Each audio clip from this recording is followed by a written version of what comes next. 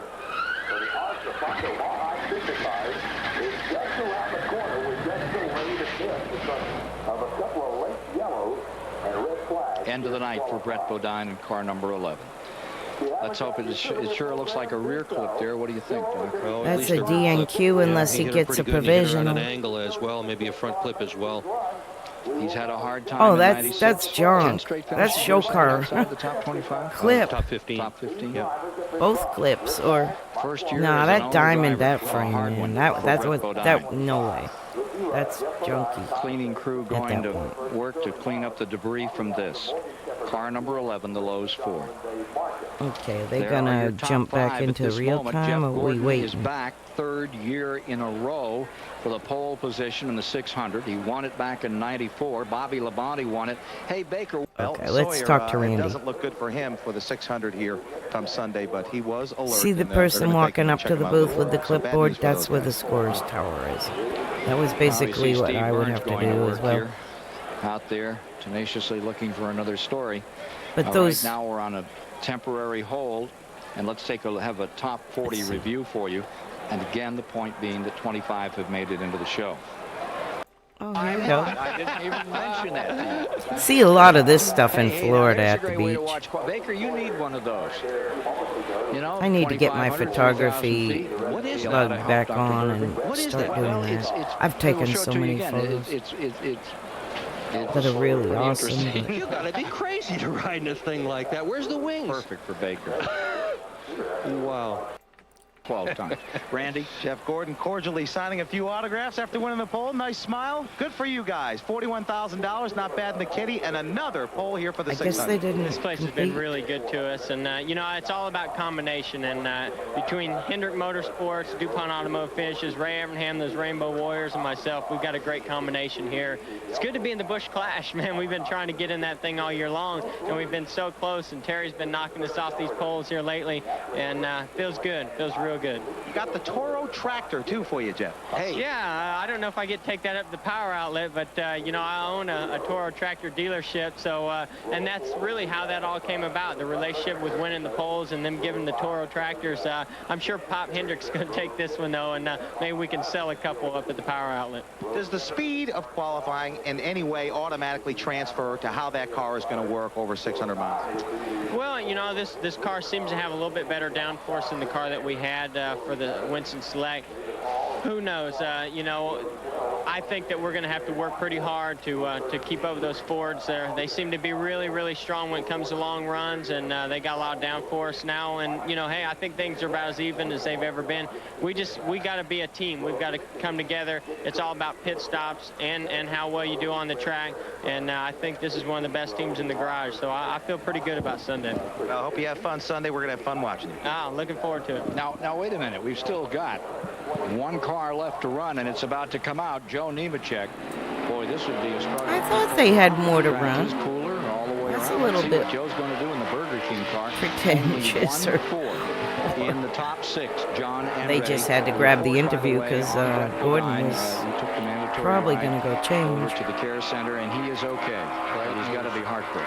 Speaking of people at the care center, I want to say hi to Danny Drynan, who's been through over 8 hours worth of surgery, doing a whole lot better. No, he's in Methodist Hospital in Indianapolis watching this broadcast. Danny, get well soon.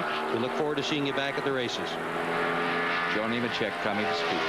Number 87. I think Mike Boisinger might have been crew chief in that this time. I think he was during the Burger King days. Guys, it's been fun working this. Dad might have been giving him a little hand here and there, I'm sure. Just a few minutes. He always did.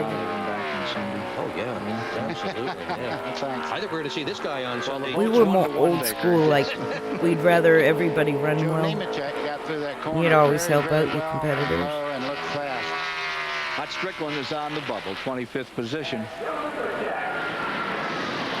And taking a look at the time, it is a 179.647. That's not what he wanted. That's only good enough for 34th position. And so the top 25 are cut off with Hut Strickland making it. And Gordon and Craven up on the front row. Good sign.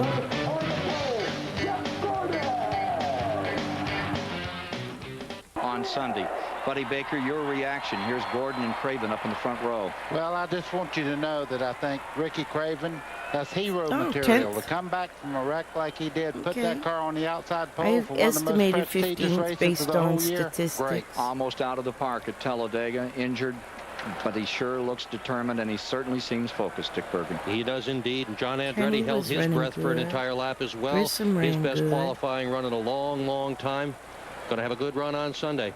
So we review for you all of the times that Saxon, we've the seen 33. in this evening's qualifying here at the Charlotte Motor Speedway. The front row is being lined up for pictures right now, and what a story that is. For the third straight time, The Indiana fireman is there, ready to go. It'll be Jeff Gordon bringing him down for the 600 the 33 at 5 was o'clock, Harry a little Gant's thereafter team, that on one. Sunday. And right Trying to beside think who him that was. will come the number 41. That's Ricky Craven from the New England area. So the Red Dog coming up on Saturday. Craven didn't drive modifieds. He come out of the Bush North Maine the NASCAR Winston area. Cup Coca-Cola 600 And with our that special track he pre-road was show from in Thunder beginning Road. at 3. I think they run modifieds now, and they ran them a little then, but they always had the open shows once a month Ken Squire bidding you up at good Oxford. evening from the Charlotte Motor In the Speedway, where 70s, those we two won a guys will lot bring of them down to those, start either with the 37th Ronnie annual Bouchard or Coca-Cola George 600 Summers. come Sunday afternoon The at the picture would be the red number Charlotte 1 Motor above the Speedway. guy in the white Congratulations, hat in the gentlemen. picture on my banner. That number 1. We ran that one Low in testosterone Maine a and lot. watching adult films is the biggest lie they've told men Also, who can't there was stay a firm anymore. 35 Why does the blue pill work owned even by for Bob those with low Smith that testosterone? George Summers drove up there. Exactly. It's And I simple think if you it think was a about BGN it. There's no miracle. North. The only thing that makes a man firm. Welcome, everybody, to the Charlotte Motor Speedway. Unfortunately, we're experiencing some raindrops. Oh, but shoot. Believe it or not, the sky is starting to lighten up, and we hope to get racing underway. Well, 600-miler here at Charlotte Motor Speedway. Bobby Hamilton, give us a weather report. What's going on here? Well, it don't look good right now, but you know, the NASCAR weather officials say we're going to be able to get it in later on. We'll see what happens. Generally, they're right. You know, they don't make many mistakes, so I'm hoping it'll start about 9 o'clock or so and run away late into the night because our car runs real good in cool weather. Yeah, tell us about your Pontiac here, Bobby. A lot of talking about the Fords, the Chevys. What about the Pontiac camp? Ours seems to be doing real good. You know, it's going to be hard. And in order for us to really know about the changes that we've done to it, we need to get on a real slick racetrack, which will be Dover next week or something like that. I think when the track gets real cool, all the cars are going to equal out a lot because this racetrack really gets a lot of grip at nighttime or when it gets cool. So I don't even think the 600 is going to be the answer for us, but I think the week after that will be. Bobby, I was down here during happy hour yesterday, and man, the crews were scrambling. A lot of people scratching their heads. How about you guys? Do you think you're ready for this? We went out yesterday morning. Oh, wait a minute. There's Johnny Andretti. Didn't you ask me about the weather at Richmond? He asked me about the weather at Richmond. It's a lot worse here than it was at Richmond. Yeah, it was real nice there, wasn't it? For some reason, he wouldn't stay around and talk to me. I don't understand it. Well, that's because look at the height difference, you know, I mean. I might tie an arm behind my back.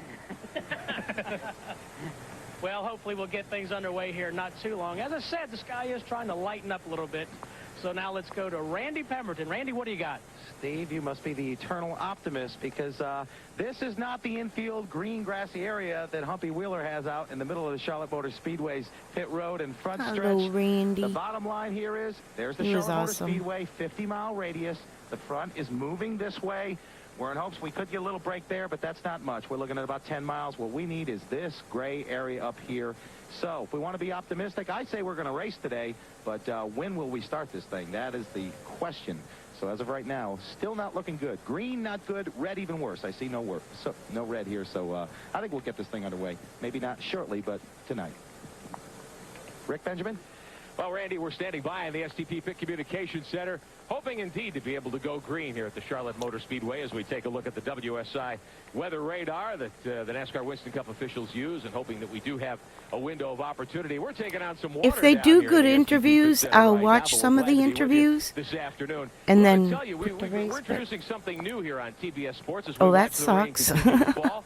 You can go online on the World Wide Web. We have Phil Parsons available to talk to you at HT. And the guys have been working hard all year long, and you know everybody keeps saying the same I stuff, like but the it's the pit truth. Without stuff. the crew members and the guys building the cars and Peter Gall and his motor department, we wouldn't have put that thing together last week. I know it wasn't a Winston Cup win, but it still was against Winston Cup cars. So, you know, I think we're going to be in pretty good shape here for the 600. You know, I hope the rain stops and we get underway here shortly. Jimmy, by nature, race car drivers are not a patient lot. What does this rain do to you mentally? I know you're chomping at the bit to go. Yeah, you're right. I want to be racing right now. I mean, we're prepared for it. You know, we wanted to go, and we wanted to go right at 5 o'clock. Jimmy's son there. Drop the flag and let's get My racing son there. went And, to high school with right them now, all. it's just, you know, hopefully same get age. underway, but it They bothers me were a lot, you know. But the Smoke and Joe's guys have more really done really like well they'd this year, and be we're at excited about parties the or 600. whatever We just want to in get high going here school. pretty soon. Hey, who's that climbing on behind you, Jimmy? Oh yeah, these are my two wild ones here, Katrina and Jimmy. Little All right, Jimmy. best of luck. Hey, let's check in with Randy Pemberton. Well, I'm standing with Leonard Wood. He's used to going to Victory man. Lane on Memorial Day weekend. Went there at Indianapolis, 1965, as a pit crew member, leader of the pit crew. And now we're here. I know you want to go to Victory Lane. Talk about Indy. You went to Victory Lane there a long time ago. Yeah, well, that was quite an experience, you know, to go up there with a foreign crew, you know, and you'd think, you know, you'd have a time working your way into working with a foreign crew, but they openly, you know, welcomed us, and, you know, we practiced all week before the race, and turned out real well. Last week, Leonard, your young driver, goes to Victory Lane in the Winston Select, a popular victory in the garage area. Tell me your thoughts now, a week later or so. Well, that was certainly an uplifting thing for all of the crew. I mean, you know, when you have good luck and bad luck, you know, but you wonder how much bad you can stand, you know, and The hack guys just give me the creeps. They're hired to the crew, every one of them, and wear the hats, they where really the got cameras a are. different outlook on it today. Hey, not only that, well, I know you won that race in 65, but talk about winning here at Charlotte. You've won the 600 before a few times. Yes, it's one of the longest races we have, and it's certainly rewarding. And I can remember Kyle Petty winning in '87, and Richard, his father, followed him across the finish line, and I would like to see Michael win, and maybe Darrell could follow him across. All right, you've seen a lot of rain delays in this sport. Yes or no? Are we going to race tonight? Well, that I can't answer, but I know we've had real good luck in rain-delayed races, so I'm a little optimistic. Okay, if we get it going tonight, he hopes to have a little luck in the 600 with his driver, Michael Waltrip. Rick Benjamin? Now, Randy, they certainly have a great opportunity because Michael Waltrip brought that car into 8th starting spot during time trials for the Coca-Cola 600. Oh, we're hoping that the rain will dissipate here in Charlotte. We'll be able to bring you coverage of the Coca-Cola 600. Back with more from the Speedway after this. Jesus. One of the young Lions that is hoping to take the green flag in tonight's race is Todd Bodine. And, Todd, you're filling in for the injured Bill Elliott, who we miss around the racetrack. Got something to say to him? Yeah, I know, Bill, you're sitting at home in the easy chair. And wouldn't you rather be here standing in the rain with us? We're waiting to go racing. I guess it's going to clear, isn't it? I think so. Yeah, I already did the weather, I'm pretty sure. Yeah, we're going to race tonight. You know, the McDonald's Ford's running real good. We ran pretty good in practice. We changed some stuff. But who knows now what this racetrack will be like with the rain, and it was so different yesterday than we've ever seen in the Busch race. And, you know, it's going to be interesting. It's going to be whoever got lucky and got the right setup is going to run fast. Okay, I got a note for Bill, too. Mike Beam gave me a wink, Bill, so I think you're going to be all right. Rick Benjamin? All those winks from the crew chief often mean Mike Beam very, knows what very he's good doing. things. Well, right here at the Charlotte Motor Speedway, this is not the NASCAR Craftsman Truck Series. No, the Speedway's Remember pulling some that? trucks out on the Before track. the air Put some heat in dryers? the asphalt, get the rain off the Speedway so we can go racing. We're going to send you back to Atlanta for an episode of the Andy Griffith Show. We'll keep you posted on Charlotte.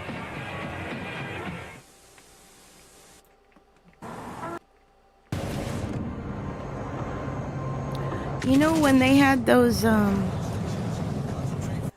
military guys, the Red Berets there, I remember being there then, because every pit got assigned one. Got assigned a Red Beret. Alright, so I guess this is after the reindeer. This is pretty cool. I was here for this race. See, it's like weird how something will just click and, okay, I was there. In the infield. Because I remember every crew had a red beret in their pit. Thunderbird. They were Thunderbirds.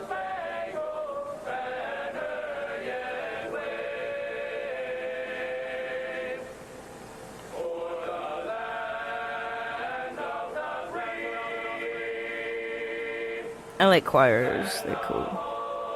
So we're in P10. We would be in the front of the pit road. Front half. Ladies and gentlemen, may I have your attention, please. Stand by for a very special event here at Charlotte Motor Speedway. He lost his script. Special event. What do we This got? American holiday weekend, there is a group of men circling the earth 180 miles above us. Oh, the in shuttle. Space Shuttle This is Endeavour. cool. Gentlemen, it is an honor for all of us here at the Charlotte Motor Speedway to have you as a part of this Memorial Day tradition. And now may I introduce the crew of the Space Shuttle Endeavour as they join me in the start of this race. Good day from the Space Shuttle Endeavour and Shuttle Mission STS-77. I'm Shuttle Pilot Kurt Brown from Elizabethtown, North Carolina. And at this moment, my crewmates and I are orbiting Earth at an altitude of approximately 180 miles. We'd like to take a moment to wish a happy Memorial Day to all the NASCAR racing fans attending the Charlotte 600. NASA and the entire crew would wish you all a very safe race. And with that, it's now race time.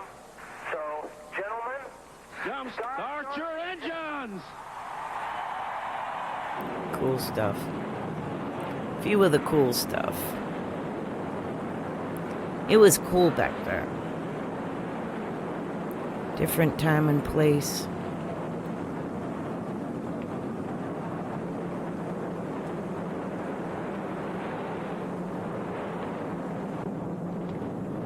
Well, if you're just joining us here at the Charlotte Motor Speedway, they've cranked the engines here on pit. Oh, I know him.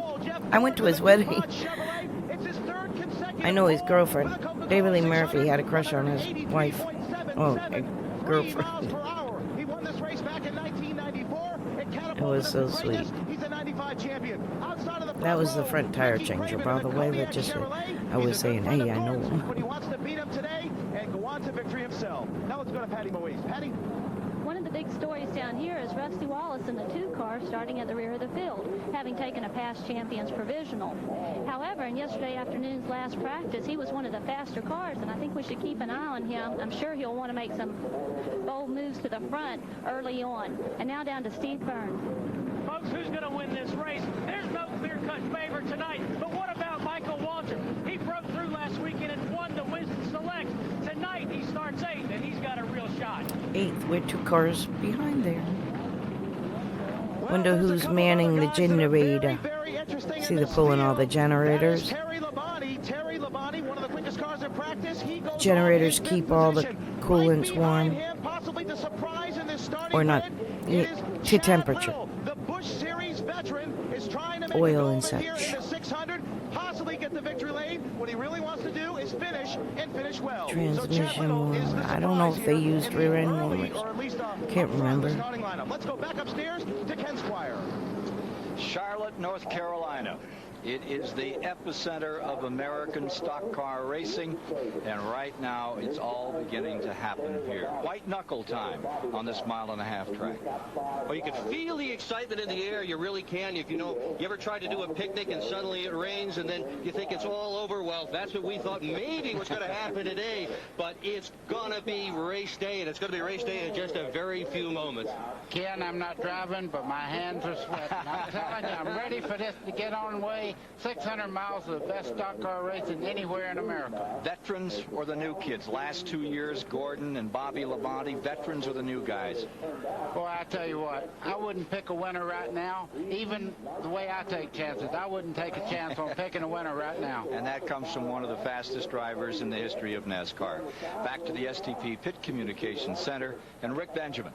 Ken, a lot of stories we're going to be keeping track of for you all evening long here in the STP Pit Communications Center. 43 drivers will be taking the green very, very shortly. And if you'd like more information on this event, you can be online with us. Turner Sports. We've got Phil Parsons, former Winston Cup winner, Busch Grand National Series regular. Here's the address on the World Wide Web. The internet. HTTP, CNN.com. Chat, dial them up. Phil will answer your questions. And our AutoZone race analysis here this afternoon. Nearly $1.7 million in purse money for the 43 cars. 400 laps is 600 miles around this 1.5-mile tri-oval.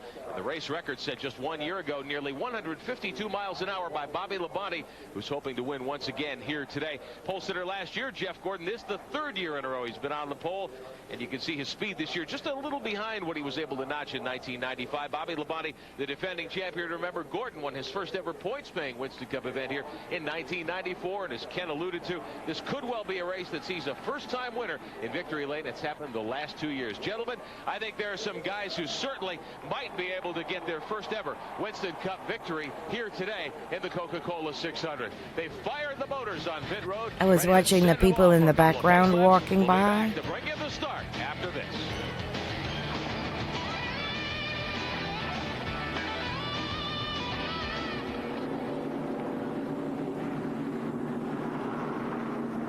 I don't see our pit anywhere there. I think we're behind the camera. Thank you.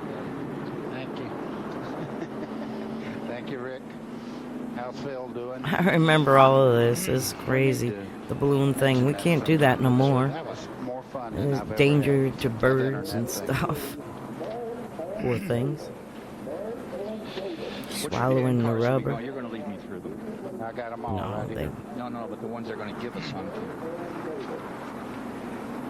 29, 6, 99, and 18 the first time. Dissolve, Thank so you very much, it's Captain. weird. We'll keep our energy. We will. We keep will. our energy The up. only thing, the 75 car doesn't keeps snore. vanishing.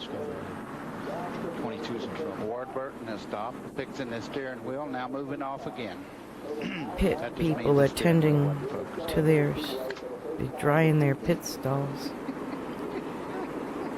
That's what it is. I've done it before. Probably was looking for his lunch. And they're off.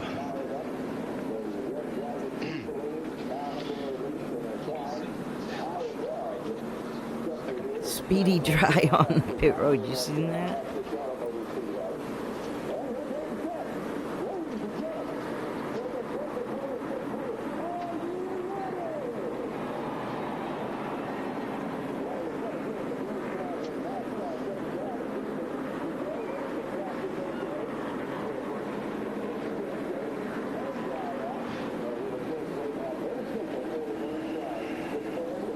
This is a satellite feed, so it has a lot of this interim stuff. I can skippity-bippity a little bit.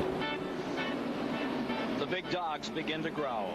The Winston Cup cars out here for the Well, here they're 37th doing the annual lineup. Coca-Cola 600. A couple of extra technical laps. But we just saw qualifying, so you know what? Through in sections here, getting the track just as dry as There's a lot of rooster tails off the back of those cars. What do you think? Let's take a look at the start. Yeah, I said that going. Uh-oh. Getting ready for his go in this great classic. He'll have a ton They of don't muscle. start. He'll be running from 13th position. There he is getting ready. I do see sun, though. 3 cameras on board there. Over 34 cameras for today's race. And then there's Labonte. Bobby Labonte, defending champion in the event. From 5th spot, he'll come, and there you see the 4 in front. Terry Labonte, his brother. Remember that dramatic Looking finish at last year? stuff, Bobby God, Labonte I'm across the line. freezing. Terry right behind in the second spot at the end of 600 miles. A couple more provisional laps, and then we're down to it, More ladies and gentlemen. coffee. 600 getting ready to go in Charlotte, North Carolina. Glad you're aboard.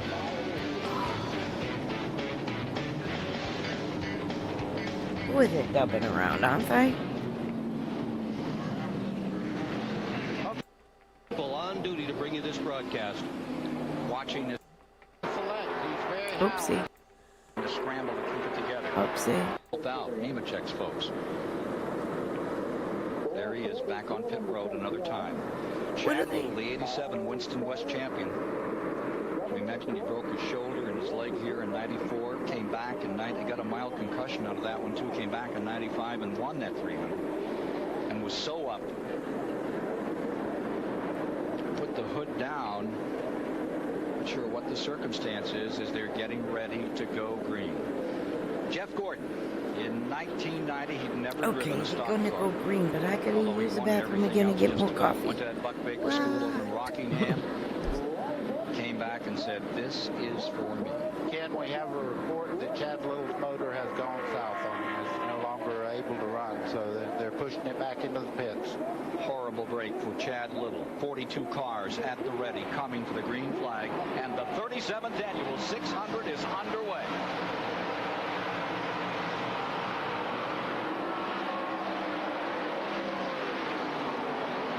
Boy, you see Ricky Craven there taking over the lead from the outside there. He got a big jump on Jeff Gordon as they go down the back straightaway, Ken. Looks like Craven is in to lead the first lap of this one. See Andretti riding third, Labonte in fourth as they clear turn 4 first time around. 42 strong come to the line. And the real American racers put it down hard into turn number 1, about 190 in there. Craven changed an engine this morning. This is the first time this thing has been up to full song. Heavy traffic in the back, yeah. You can see Grissom loose down in the bottom for just a moment. They're having to scramble to keep it together. And Ricky Craven's going to lead as they come around for lap 2. Well, you see Ricky Craven there. He's running just a little bit higher than Jeff Gordon. But right now, the whole racetrack is clean. We had a rainstorm that washed all the oil off the surface of the racetrack. So it should be good traction for everybody, no matter where you're at on the racetrack. Up in front, you see the battle, and further back, you see the battle in the pack as they continue to scramble. Grissom a little loose there, but gathers it back up. Rudd coming up on the outside of him. Up in front, it remains Craven and Gordon coming around to complete lap number 3. A little further back, it is Michael Waltrip in 6th, Martin in 7th. Lake Speed is up to 8th. Trickle is in 9th. Three wide. Whoa! Down that front straightaway, Steve Grissom was right in the middle there, and not a good place to be. Look at this shot. That is Hud Strickland coming right in behind the Budweiser car, Kenny Schrader. 25th position. You're riding with Strickland, looking back at Schrader. Pull your seatbelt a little tighter. It's deep in the field. Rush hour traffic, folks, on Memorial Day. Charlotte Motor Speedway with 4 complete. Mark Martin there in the 6th car, and Michael Waltrip in the 21. And Lake Speed has had a great 2 weeks here at Charlotte. Had great test programs, run very well in the Winston Open, ran well in the Select. He's very high on this car. And Michael Waltrip won that Select, but nobody has run better here than Mark Martin, who has won 4 of the last 5 starts here at Charlotte. Martin has moved up into 6th, Waltrip to 7th. Now Waltrip back another spot. Speed to 7th, Waltrip falling to 8th. Whoa, Strickland in trouble. The number 8 car, Hutch Strickland. Here's your battle for the lead. Get back on that Strickland story in a moment as Jeff Gordon turns up the heat at number 24 and comes after the pride of New England, Ricky Craven. We were talking about youngsters, Ken Squire.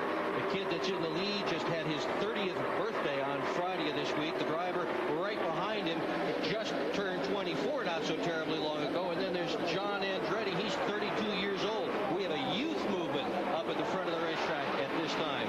The question is, will the youth movement sustain 600 miles and win for the 3rd straight year? Let's take a look at what happened to the number 8 car, Strickland, as they tighten up in front. Buddy? Okay, you see Strickland going in underneath there. It looks like he just got the air off the rear spoiler. He twitches just a little bit. He actually wrecked. He just didn't hit anything. Craven still in front. John Andretti drops to the inside. The son of Aldo Andretti, John Andretti, gives it a wild ride. His best qualifying mark of the season. Here comes Terry Labonte in the number 5. His brother right behind him, and you're riding with Bobby Labonte, the winner of last year's event. Currently riding in 5th spot in that green and black number 18 car. Same car he won with last year. In fact, that guy's got 3 Winston Cup wins, every single one in that one car. Just behind Bobby Labonte is the guy that's on a hot streak right now, Mark Martin. He's moving up with the front group right there. He's sitting right there waiting on the guy to make just any kind of mistake, and he'll move up. Coming around to complete 9 this time. Craven staying out in front. Many said he wouldn't be ready to race for 2 or 3 months or for the entire season. And here he is leading. And less than a month ago, that horrendous wreck at Talladega. Now Gordon exerts pressure on the inside, and Jeff Gordon is going to scoot back in front. Craven trying to block Andretti and knocks a hole in there, and in some way able to stay in second spot as he made the cut. How do you do that? Well, Andretti just did not get far enough up towards the door there for him to see him, and he'd come over. I wasn't really blocking him. He was just getting in line back. You see Terry Labonte trying a little bit higher groove there on John Andretti. In a second, that may work on the outside for him because he's really strong in that second groove. Many consider Terry Labonte the favorite in the 600. This is his 516th consecutive start. He's had a great season today, from 30th to 3rd since Rockingham in the Winston Cup point standings. Terry Labonte at number 5 is on a roll, and here you're riding with Mark Martin in 5th position in the Valvoline car.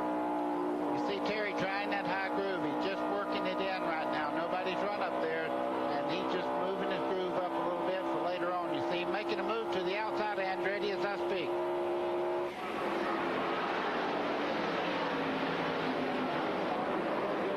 Ford on the inside, Chevy on the outside, the 37 Andretti and Terry Labonte.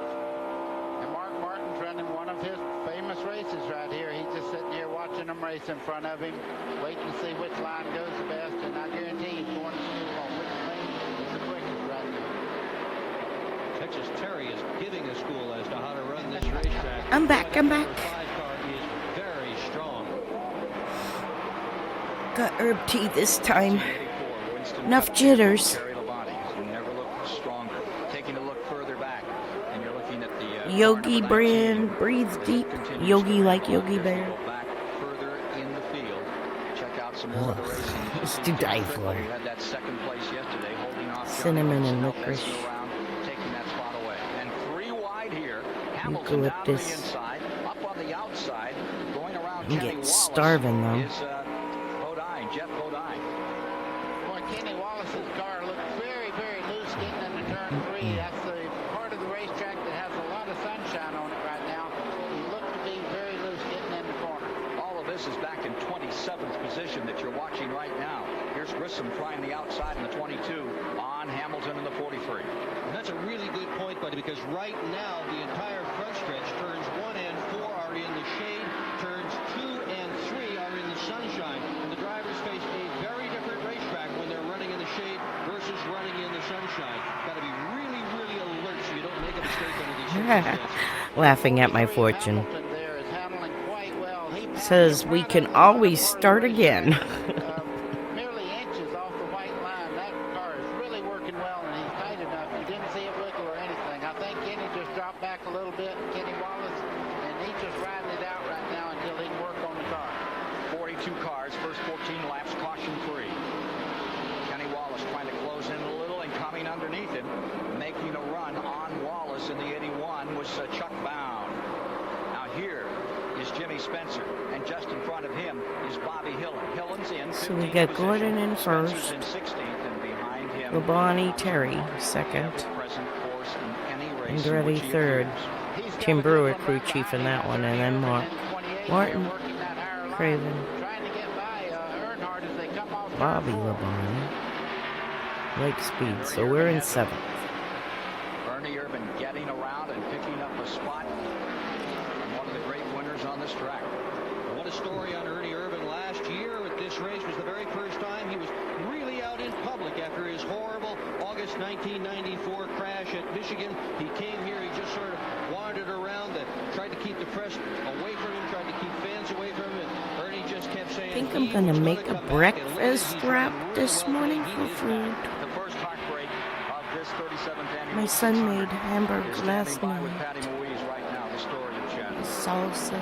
Chad, a really tough break out there after a wonderful qualifying effort. Tell us what finally put you out.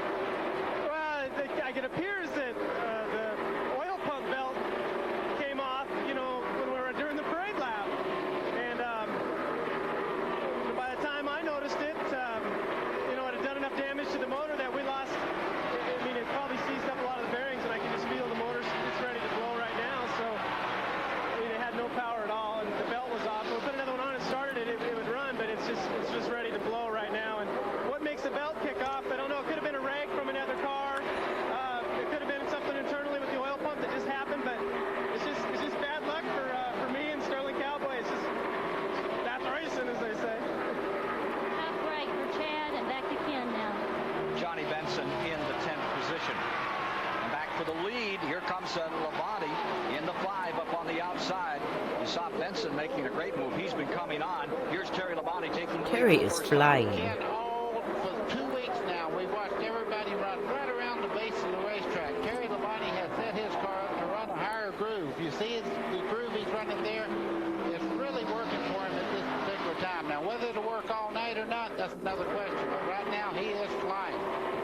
Take a look at Todd Bodine and Bill Elliott's number 94. What a ride he's giving that car. He's moved around Hill and pulled up in the 14th. He already spot. passed Hill and back on the Bobby inside. Labonte. That Jasper, Indiana car, the Jasper Engines machine, number 77, stays right there with him. Hillen and the 94. That back of that car was dancing. And I'm going to tell you what, Bobby Hillen showing me something. That car jumped sideways. He kept his foot in it. You see him drive right back under Todd Bodine as they go in the corner. Great Lord.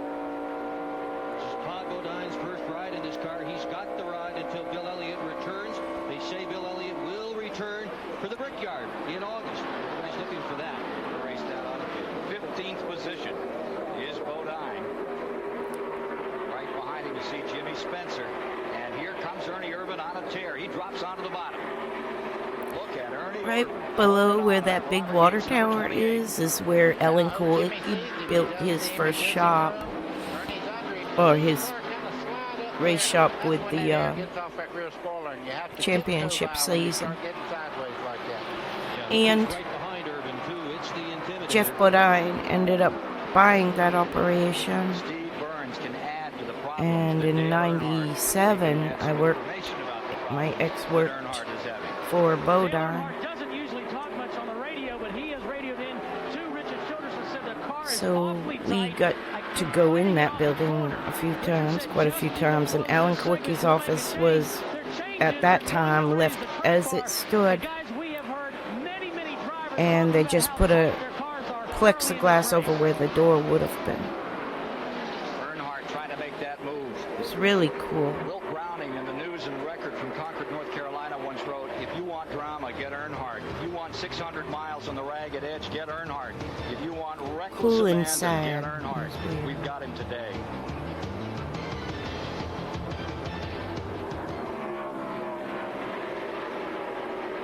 We're running well, though. Shoot, we're up to 4th. He's on his way. Yeah.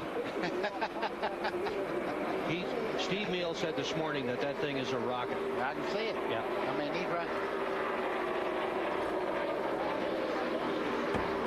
Crew chief on the Spam 9 car was Jim Long. He's still in racing. I hear his name come up now and then.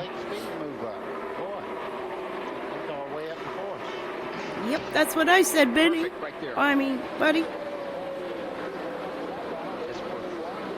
Oh, I'm freezing. He knows how to win, you know that? 4 out of 5 at No, I mean, he knows how to win, though. Yeah. You never see him fighting anybody. He passes them or either he drops back, you know? He never gets up there and wrestles. Oh, Herring is running an awfully high line. He's fixing to get in trouble, I think he is too, buddy. I think if he keeps running that line, they're going to close up on him and they're going to get him on the bottom. You naysayers. Yeah, that's great. Good. Okay, I think it's going to get him, though. They're starting to close in. He's running up there. He's got to be wearing his tires more. He's wearing his tires too much.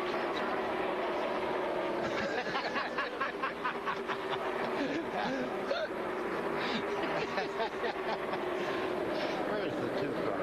Is he still struggling?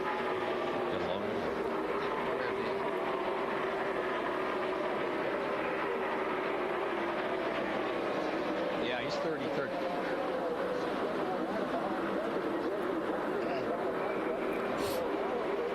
They haven't even pit yet, have they? Down right now,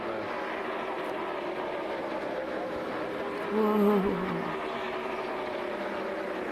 Boy, that's North Carolina if you've never thought you've ever seen North Carolina. That fog burns off every day. Only one of the 43 starters dropped out. That was Chad Little right at the start, a motor problem. And take a look at this battle here. There's Bodine, the Bill Elliott, number 94, and he's been hot and heavy with Schrader. He was hot and heavy with the Jasper car a little while ago. He can't get away from Jimmy Spencer, all in that cluster fighting for 17th position.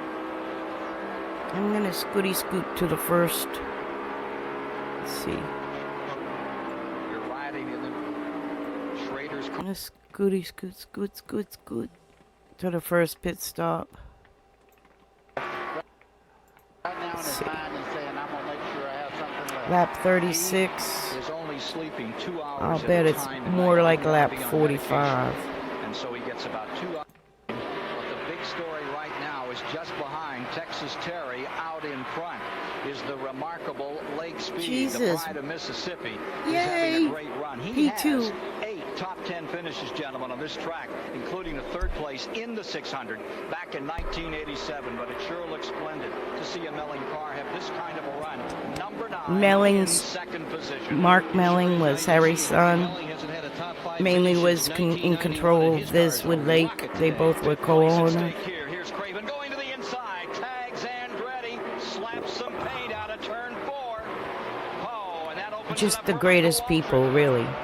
Greatest people. Racing needs more of people like Harry Melling. He's on a charge right now. Wood Brothers, 4-time winner of the 600, have Michael Waltrip at the keyboard and closing up on Craven. You see the lights coming on here at the racetrack. The fastest car in the lights the other night, the 21 of Michael Waltrip. Here's the leader getting around, the number 98. Mayfield going a lap down. They're trying to sort themselves out through traffic here. Boy, some tough running. There's Burton, brother Wallace in the 90, the Heilig Myers car. Running green so long. Here comes Lake Speed. Full field of cars, only one DNF so far. We're 50 laps into this event, and virtually Maybe they'll show him pit. on the lead lap. 41 cars on the lead lap. 41 cars on the lead lap. That's what scoring says, but it can't be that many. Yeah, I got 40. Probably, you're right, it's 39. Well, almost everybody is. They haven't lapped all that many cars. A very competitive field. Kyle Petty working his way along that Fort Sabatos ride. And coming right with him is the 94. Boy, what a charge being made today by Bodine. This is back there in 21st My back position. keeps wanting to collapse. Pit road bound. Chuck Bound now on pit road, number 94, 95, 95.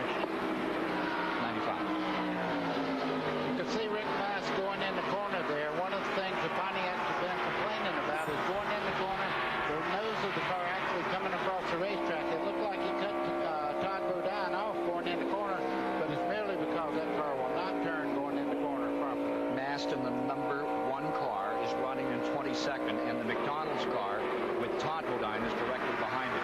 Now you see Michael Walton focused. Boy, I'll tell you, he's focused in 6th spot. The other guy that's focused is Bobby Labonte on the high side, passing John Andretti. I think John's he's not handling quite right now, and they've told him to ride it out until the first pit stop. That's a very smart thing in a 600-mile race, is not to eliminate yourself.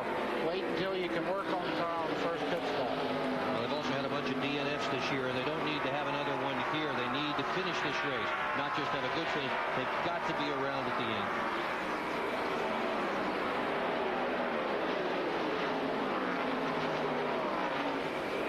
Down to the inside, Bobby Hamilton. Spencer, 19th position at stake. And Spencer has it for the moment. Spencer stays 19th. Hamilton takes it away. Boy, made it look easy. That bottom line is starting to become a factor again. It's really quick down there. You can see Spencer going back to the... Oh, no, Kenny. That's on pit road. He spun. Oh, Schrader? No, Kenny. No caution. It is Good very job. greasy there. Wow. And Kenny Wallace. Stalled it, though, because it spun the engine backwards. Randy can add to what happened. There you go. You guys called it. He hit a little wet spot. It is still a little damp on pit road. Came down pit road. It appeared at speed. Scheduled pit stops now starting. Ricky Rudd. Oh, my God. It looks like he's still sliding. But Kenny Wallace just flat lost it and went around and continued on towards his pit. But scheduled pit stops, they are going to be a little early as Ricky Craven now comes down pit road. They want to take a look at these tires since all that rain came down. They want to make sure that they don't go too far mission completed. 84 miles. Craven is in. Kenny Wallace completing his stop. Here's Craven, and already battle scars on the side of number 41. Take another look at what happened to Craven. Clockwoodine pitting. Here comes Kenny Wallace in the pit road. You see the rear tires locked up. He tries to correct. He overcorrects. Now the car's starting to go back and forth. He did a very nice job of not getting over into the pit wall there. Strickland pitting. Nemechek, Andretti, Benson all on pit road. Now we see Sterling Marlin coming on the pit road.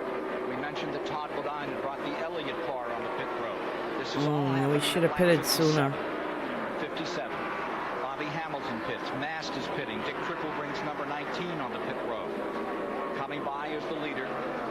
Terry Labonte stays in front, and the battle for second still is a tight one at the present time between Blake Speed and Mark Martin. Now Gordon pits, and behind him comes Morgan Shepherd, as well as Wallace. Mike Wallace. What they're doing here, you see, nobody really expected the rain that we had this afternoon. It changed the racetrack, very dramatic. Certainly, this is the first opportunity that they have had to adjust the race cars, also to check the fuel mileage. We're still P2, but we're going to be losing lap seconds to these people with new tires. The 15 coming in as well. Dallenbach. For each lap, you lose a second of your lead.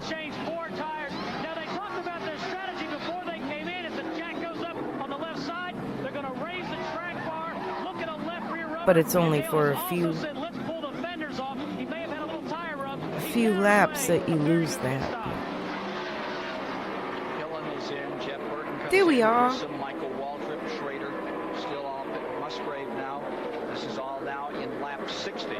Green all the way among the 42 starters. And Mark Martin brings the car that has been running. I'll have to check back at that. Still staying out there. Time mark was that? Taking the wide way around the racetrack. Still has some magic in that car. Hour and 6 minutes in. Drops down. But I don't think he's coming in. Let's see what happens this time. Here he is. He's going to make it in. Looks like for a moment we're going to make another lap out here. Leader is on pit road. Terry Labonte in the car number 5. Kellogg's colors looking good. Boy, look at that pit crew go to work. You know, when you change 4 tires at a regular tire store, it takes half a day to get it. These guys are doing this in 18 seconds. And one of the reasons that this crew is so good is that they have stuck together for so very long. During the wintertime, a lot of these teams shuffle crew members, not these guys. Slugger Labby on the front. Yep. Best finish in this race, second.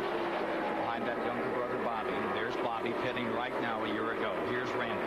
Robert Presley just climbed from the 33 car nursing broken ribs. An insert goes in the seat as Greg Sachs jumps into the Skull Chevy. They have turned the engine off. He's trying to fit the steering wheel. He lost a lap on the racetrack. As soon as they get Greg situated, he'll pull off. Rusty Wallace pits behind Greg Sachs. Rusty Wallace has a major problem. They can talk to him, but Rusty cannot talk to the crew to tell them what is wrong with the 2 Miller machine. So Rusty pits behind. Greg Sachs gets ready to leave the pits. That is a major problem because Rusty Wallace talks to his crew and tries to tell them what the car needs every time they go out.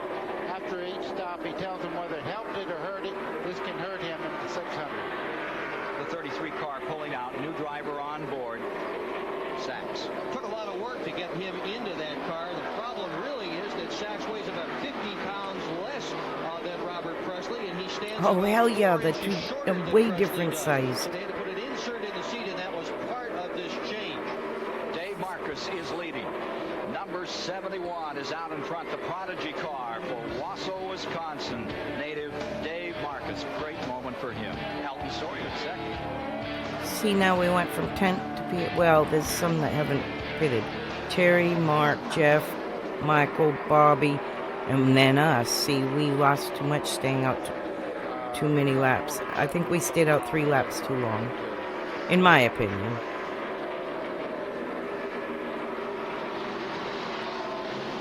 Just looking back at it now. 5 car better. But crowded pit road, wet pit road, maybe better to pit Car better, everybody else is in trouble.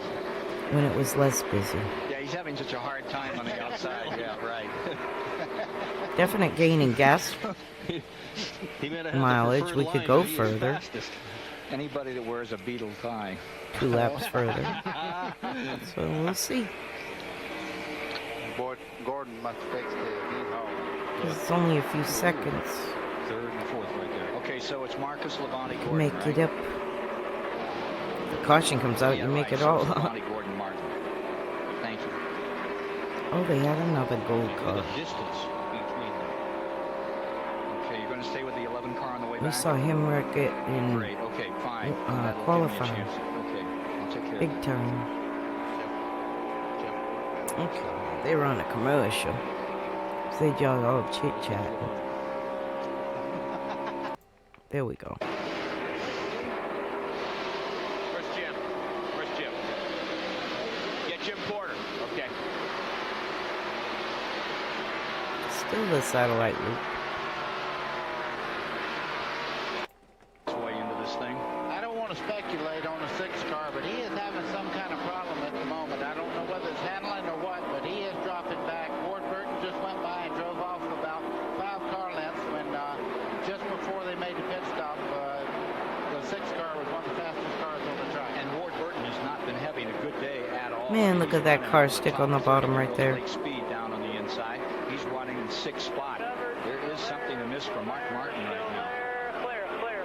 That's Scott, That tire the story for a spotter. moment, Dick Berggren, because I think it's an important issue. Scott was a comedy show sometime on the radio. These guys were He was doing very and good concerned just spotter. last night. Well, Steve Meal, crew chief for Mark Martin this morning, said they are having no tire problems whatsoever. In fact, they didn't stuff any tires in at all. They couldn't tell you whether I hung out with his girlfriend, girlfriend Kristen. A lot of the teams are about 50-50. Half of the tires are scuffed in, so they know what their characteristics are. The other half are not. So it all depends on who you want to listen to. Some of the teams say the tires aren't a problem at all. But trying to find them that match up, that's been the thing. I didn't say wife because I was not sure if they ever got married. I know they were going to. Find what matches a pair up. They can't do it. And Goodyear basically says the reason Lost for that contact. is the tires are all absolutely identical. It's the teams and not the tires. For 10th place, Earnhardt on the inside, trying to go beneath the man he gave a break to, Ernie Irvin. Gave him a ride in a sportsman car a few years ago, and it set Ernie Irvin on his way, and Earnhardt gets him this time. It's Dale Earnhardt back to 10th. Ernie Irvin dropped to 11th. Earnhardt's one that only has 3 sets of tires scuffed in. They're just going to tough it out and presume that every single set of tires is the same as every other one. Ken, a lot of times in a 600-mile race, if a guy is really running well like Earnhardt, you'll go by and let him go by, and then you'll study where he's running on the racetrack and change your line around the racetrack, and sometimes it works, sometimes not. If your car is too loose, you can't run the bottom. Well, here you see Andretti back there in 20th spot now. My tea With it keeps comes cooling Rusty off so Wallace, and fast. Wallace from 42nd It's position crazy. is rambling. Doesn't he ramble? Put a video of the wind just as the rain hit us. 21st and closing, getting back We are about an hour south of where the snow was in Florida. last time out, Simona, California, the Great Sears Point road course. In fact, he's won 2 out of his last 3 starts. Let me add something to this. They have to go right now because Jeff Gordon and Terry Labonte are just seconds behind them to put them a lap down. So Rusty Wallace, if he has anything hidden, he's better use it right now. Replay of yesterday went the entire Getting distance. greasy. One caution late in the going, and Mark Martin won that Grand National race. We have now covered 93 laps, gentlemen. 93 laps deep, and nary a caution flag has flown. 139.5 miles, and the action is unbelievable in this 37th annual Coca-Cola 600. I don't even want to see this thing 25% of the way over, Ken Squire. This is a good race all the way through the field. I mean, you can look at almost any position, and there are 3, 4, 5, 6 cars all fighting for that position and all very well equally balanced, just like this. Derek Cope in 18th position, Kyle Petty in 19th. Here's Bobby Hamilton moving up on Nemechek.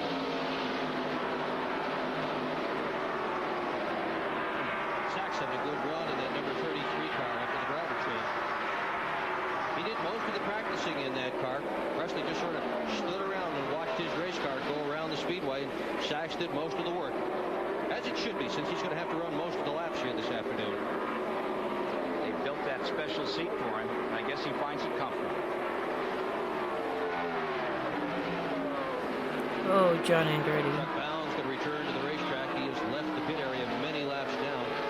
Now take a look at number 2, Wallace, closing up on Andretti. This is for position.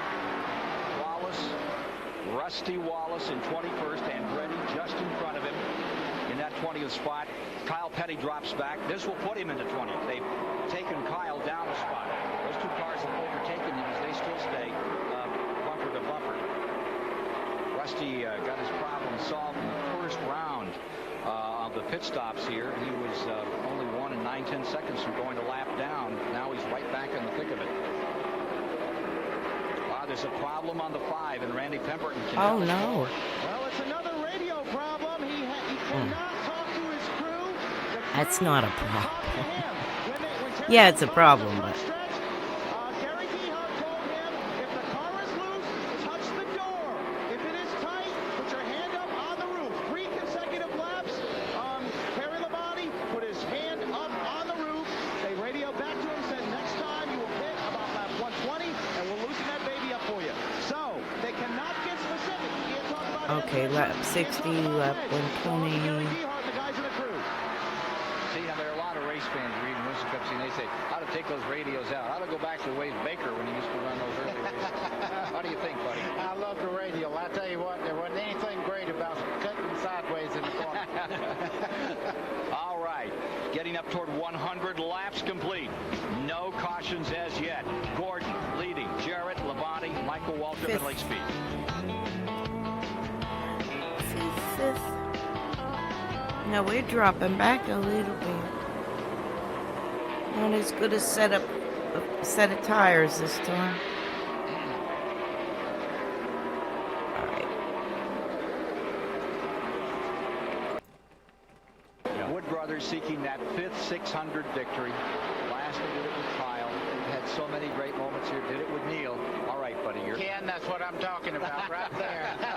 I knew time was on my favor there. You see Michael Waltrip making a move on Terry Labonte. They head into turn 3. You'll see that Terry will make a move here. They'll start up the racetrack. Now watch the 21 close right back in. Next lap. He's there, though, isn't he? Just heard revving. Somebody's on pit road. Knocking on the door. First place at stake. 113 green flag laps. Flawlessly driven. First section of this race. We've completed 169.5 miles. Nobody has put a wheel out of line. What a fantastic event. And this battle for the lead continues. We still have some 20 cars in the lead lap. Sachs lost a lot of time in that pit change. Come on, Michael. Too bad they had to do it under green. Hey, you know how they're always talking about how you got to have a brand new race car in order to go fast? Look at that number 21 race car. That thing won on March the 20th, 1993 at Atlanta Motor Speedway with Morgan Shepherd behind the wheel. That's the last Wood Brothers point win. Got one car coming in slowly. There's Jimmy Spencer in. Greg Sachs is also in at this time. They begin I need to to see throw out the tea bag before I hit myself in the face. second set of stops on pit road, and they're going to come under green apparently. What do you figure, so many green flag laps yesterday and today too, buddy? Well, I think the racetrack is in great shape, and I think the guys have a great tire here, and I think the cars aerodynamically are much better than they were in the race last year here. As you see Terry Labonte taking that outside groove there, and Sir Dave Marcus even giving him a good run right now. And when I said that a while ago, guys, I promise you, I don't have a favorite. I like Terry Labonte as much as I do Michael Waltrip. His car is just not working well right now. Car number 41 just came in. Craven made a routine pit stop and back underway. Andretti is on pit road as well. We mentioned Spencer has come in. A little bit early on the routine pits. Bodine has also come in. This is at lap 116. The fewest cautions in the 600. There have been 2 races run with 2 cautions. Pit stops already. Stacy, and then 63. That was the ones that short pit got a pit shorter again. Ooh, look at Lake flying. He's taking the lead. To win this race. And, you know, buddy, I don't think anybody would be unhappy to see Michael Waltrip win. This is his 310th Winston Cup start. He has never won one before. And I'll tell you, everybody in the house is pulling for a first-time winner. Take a look at that 22 hanging right in there. Had some problems earlier, but they look like they're getting in sort of Bonus the points. 31st position Not now. then, but Ward now. Burton on 22. Then you're exactly right. I think Ward Burton might be one of the fastest cars out there. Steve Burns. Dale Jarrett is in the pits. They talked about chassis adjustments. They're going to take a pound of air out of the right front. Jackman comes around and slams it down. Lug nuts are loosened. The left side tires go on without a problem. Let's see. Dale Jarrett's down and away. Whoa, Spencer. No, it wasn't Spencer. It was Benson. I just saw the flash of yellow.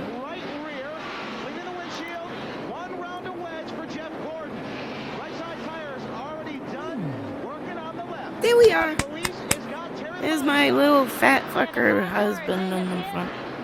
No, I shouldn't be like that. He's just a little, he's 5'4", and he was scrubbing the grill. Front tire carrier and scrubbing the grill. Average speed. Dale Earnhardt down here in the pits. This is a lightning fast pit stop. They also working the rounded wedge out. They also cleaned the windshield. Back up here. Honestly, if he watched this, he wouldn't care I called him that. Average speed 170 miles. He knows he deserves Green it. flag pit stop. The old record 150. Tragedy plus time equals comedy. 95. Bob Labonte pulled it off. Thank Right goodness. Now they're shattering records in a great Coca-Cola 600. Stay with us here on TBS. P10. Oh, because we pitted. They're all taking 4. I'm waiting for somebody to try for track position. Did you see that move just in by Dale Jarrett? No, what do you do? We done good if we just pitted, to be honest. What do you do? They just went by Gordon like it was stopped down there. How'd they do that? See them running side by side now? Oh, boy. Good race.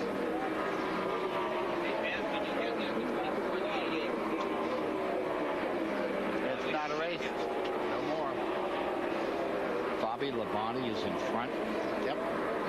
Bobby Labonte.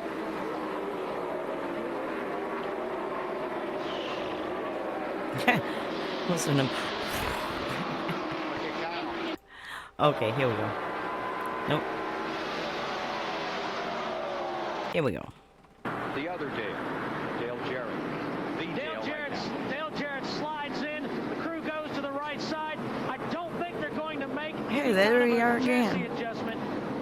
This is just going to be Right here at the bottom of your screen. Remember I told you about feeding it like your middle finger is on the bolt hole where you're going to line it up on your wheel hub stud, and that's what you use is your middle finger, and you hold that tire and you line it up and put it on there like that. It's like Ricky Craven came in 9th position. Jarrett and Gordon duking it out as they came down pit road. okay, Back with more of the action of there the must have been a Coca-Cola caution for 600 in a something moment. I missed, but that's okay.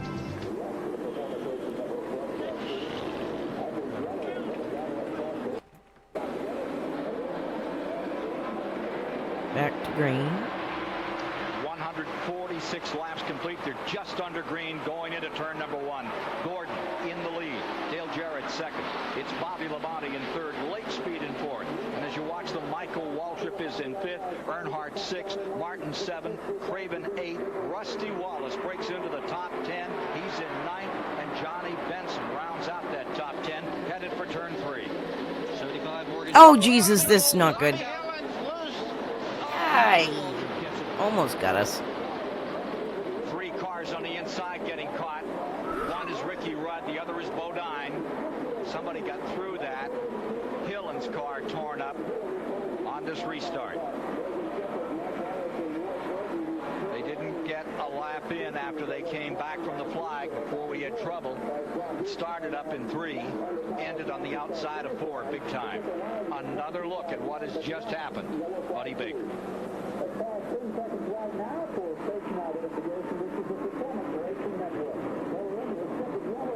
Boy, that thing's wrecked.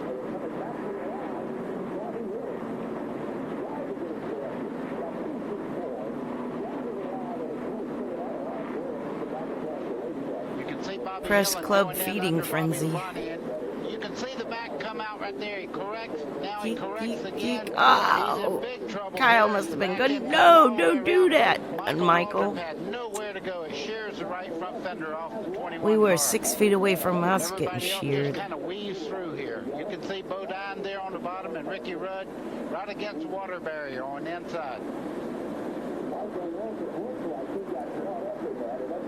Another All view. right. Boy, it don't change. You could watch this for an hour. It's the same thing. No, he just went off the racetrack, didn't he, buddy? The guy that was really That bad Here we luck. go. 5 DNQs thus far this year. Oh, another commercial.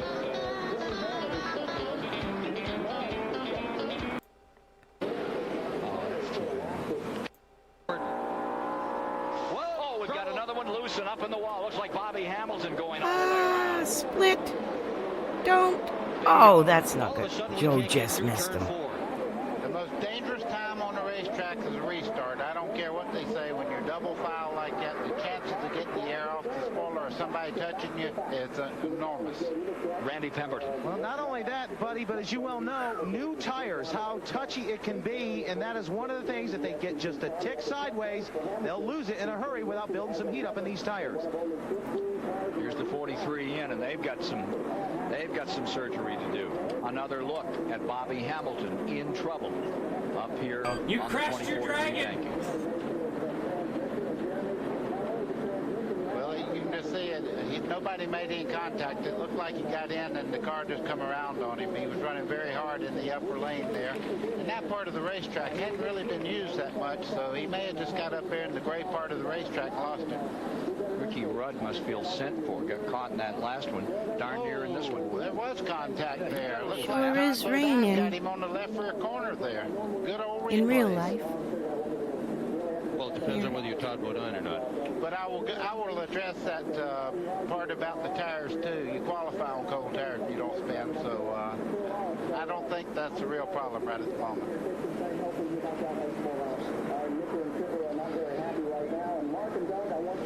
New sponsorships are making a story these days. Here's an interesting story about one of them, and a very unusual one at that. Yeah, he says now that he's got Fred Flintstone up on the front of his car, his own son that's 5 stopped cheering for Jeff Gordon. Oh, wow. That's too cute. All right, we're 154 laps in here. I need to keep Baker under too. Thanks.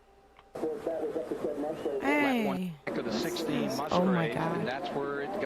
Labonte 3rd, Earnhardt 4th, Craven to 5th, Lake Here we Speed go. 6th, Mark Martin 7th, Wallace 8th, Benson 9th, Schrader 10th, and once again at front 10 as they were before. Harold Kinder, I believe, was. Oh, geez, that's not good.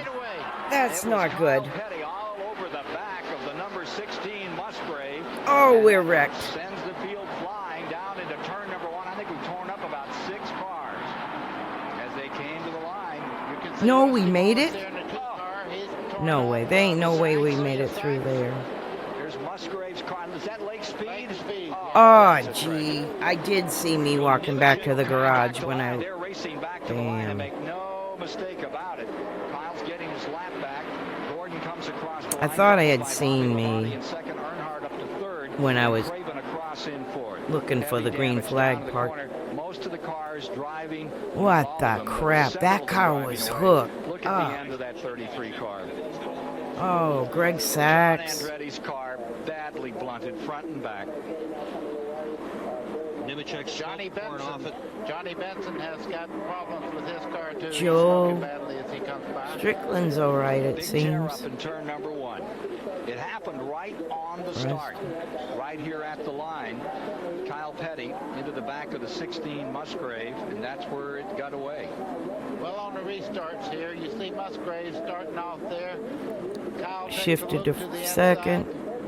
here. Nope. They make a little contact on the left rear corner. Musgrave's Never out of made it to control, third right in gear. front of Bobby Labonte. And you can see Earnhardt just barely getting by there. No, keep it straight. Earnhardt has What dodged the the- bullet here. Oh, Rusty hits hard. It's the second year in the row. Rusty hits clocked Danny's us. up in the first turn. Not much doubt about that one. That was a hard hit. Yep. Took out some real good cars. Here's Musgrave's car coming in. Missed a Going behind shift. the wall with it. Here we go Spun again. the tires, Musgrave, one. That's the car sliding right in front of Labonte.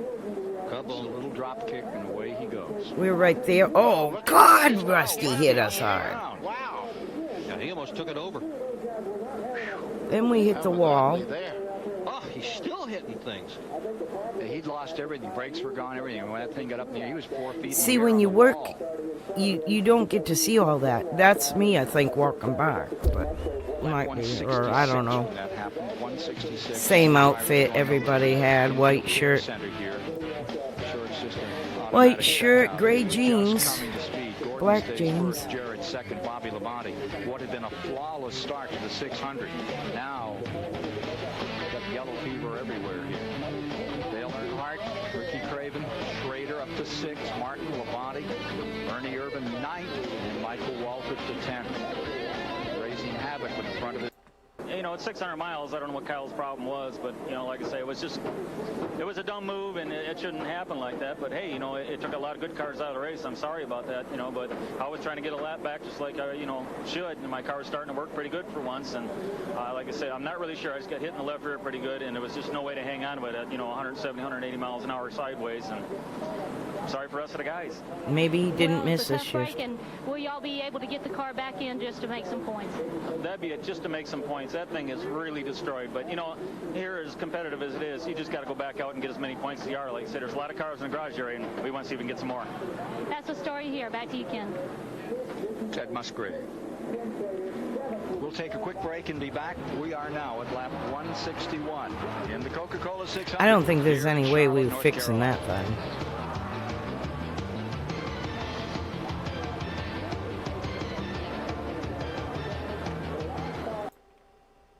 Who's going to win this argument? The NASCAR. Oh, Felix is He's mad. very unhappy, though. Russia just has to stand and listen to all of it. Nothing's going to change.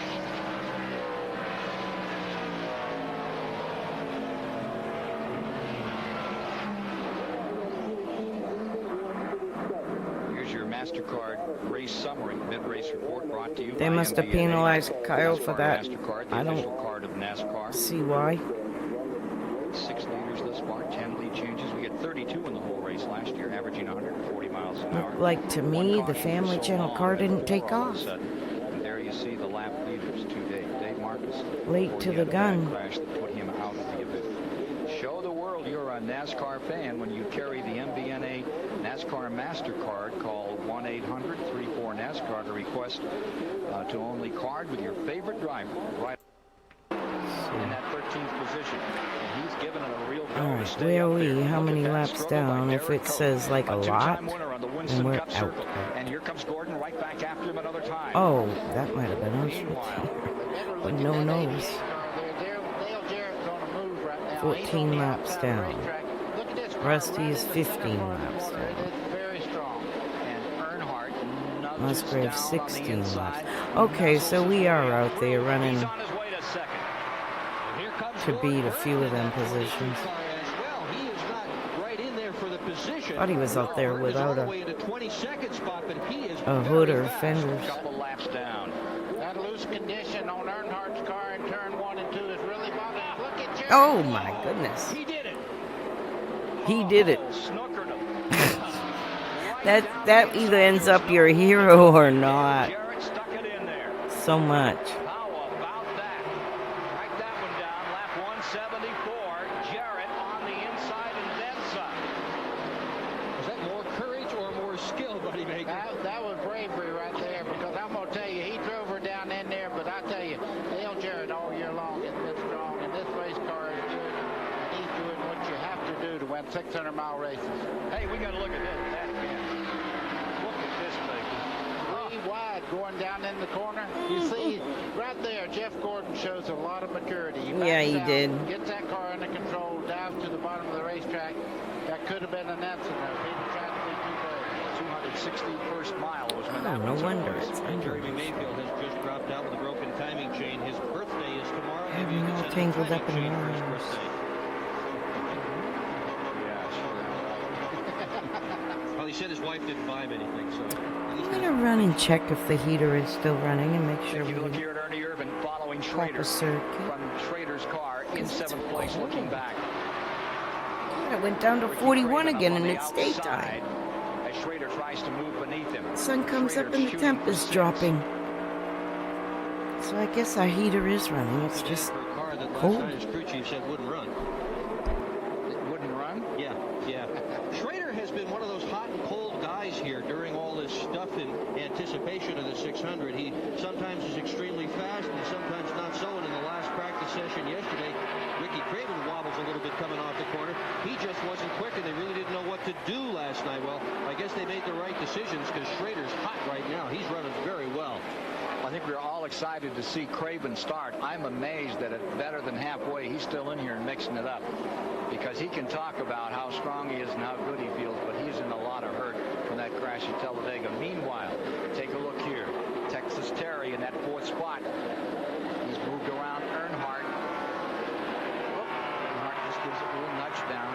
The Intimidator and the Iceman. I'm guaranteeing you, they got a lot of nicknames, but they're great racers. You have one opinion or the other about Earnhardt, but I think Larry Woody in the Tennessean once said it best. He said, Dale Earnhardt doesn't drive for the dough.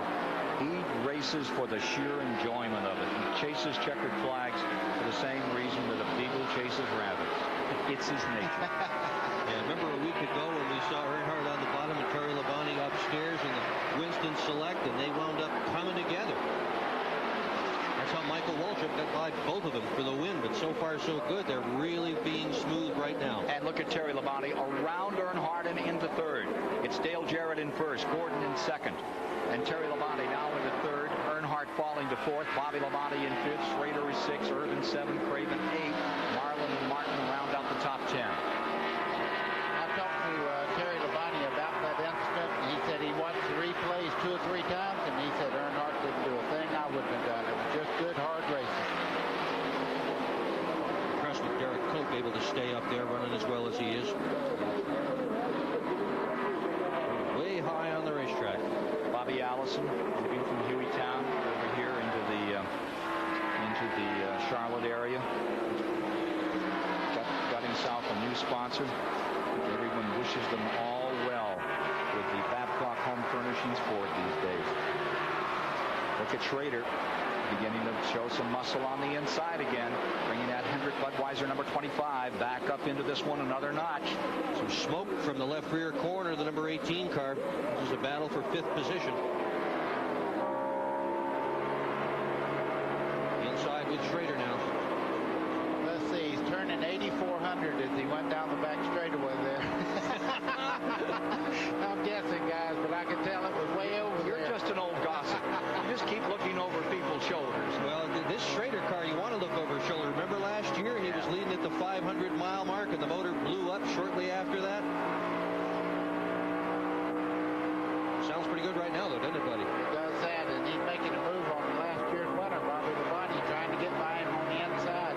Just these cars are not as smooth as they look like from a distance. You can see they really move around when the racetrack is. You can see from that in-car camera. Yep, but this is where they run their best. As Neil Bonnet used to say, hey, when you're coming up to speed, they're all junk. But when you get up there where they're supposed to be, they're wonderful to drive. They are that. Catch that glimpse of Ernie Irvin down in the left-hand corner. Ernie Irvin now running in 6th position. They changed the motor in that car this morning. Last time they did that was, what, 1991? Davey Allison was the driver, changed the motor right before this race and went off and won it. How about Ernie Irvin? Pulling right back into this fight. There's another guy a lot of people would cheer for if he could possibly win it. Still got 11 11 cars. And remember, we went almost halfway without any sign of a caution flag out here. You'd have thought that we'd only had 3 or 4. They've kept 11 cars up in that lead lap. Of the 42 starters, we lost by 5. 6 are back behind. Well, some of them are coming back up. They're going to run for points. They may be bruised and battered, but they're going to get them back out. This guy right there, Ernie Irvin, I'll tell you what. You want to talk about bravery? He would go bear hunting with the switch. I guarantee you, this guy is stout. I'll tell you what impresses me about Ernie Irvin as you watch Schrader. We'll get back to Ernie Irvin in a moment. Look at him. He's so smooth with that wheel. That's that sprint car experience. He never unwinds that wheel too much. Schrader was on top of it. Led 169 laps in this race last year. Boy, he needs a win. He'd love to stop having to answer reporters' questions about when you're going to win, why can't you win, what's happening here. I'm amazed he keeps his cool as well as he does about that. Well, I think he's got his confidence, Ken. You know, he knows he's a fine race car driver with an outstanding race team. And look at this. Look at this. Whoa, baby. 3 wide down the back Spencer in the middle. Yeah, and he's going to do it. Look at this.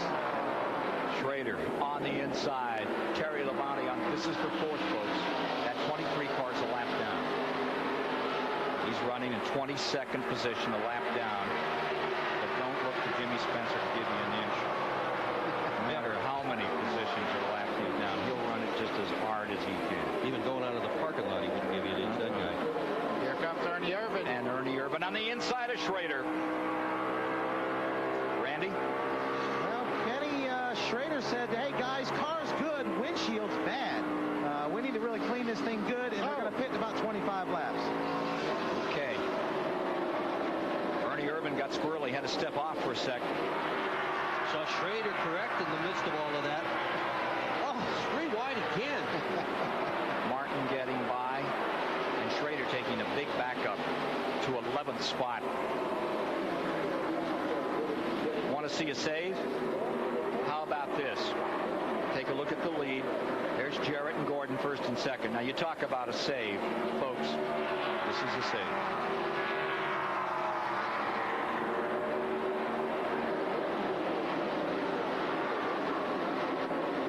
Watch the 28. Black and gold, orange and blue. Schrader on the top, Ernie Irvin on the bottom. Whoa! Oh, baby. Yeah, Ricky Craven dodges yet another bullet on the outside. Folks, that is talent. That wasn't luck. He drove that race car back straight. Now, that is pure talent. Won the Babe Zaharias Award last year in memory of that great Olympian. And it's given to individuals who demonstrate courageous action in overcoming adversity to excel in sport. Nobody more deserving than this man, Ernie Irvin. Rocky Blyer won it, Roy Campanella, great Shirley Muldowney, John Olerud, and Ernie Irvin. And look at him go. He's going to win a Winston Cup race before long, maybe even today.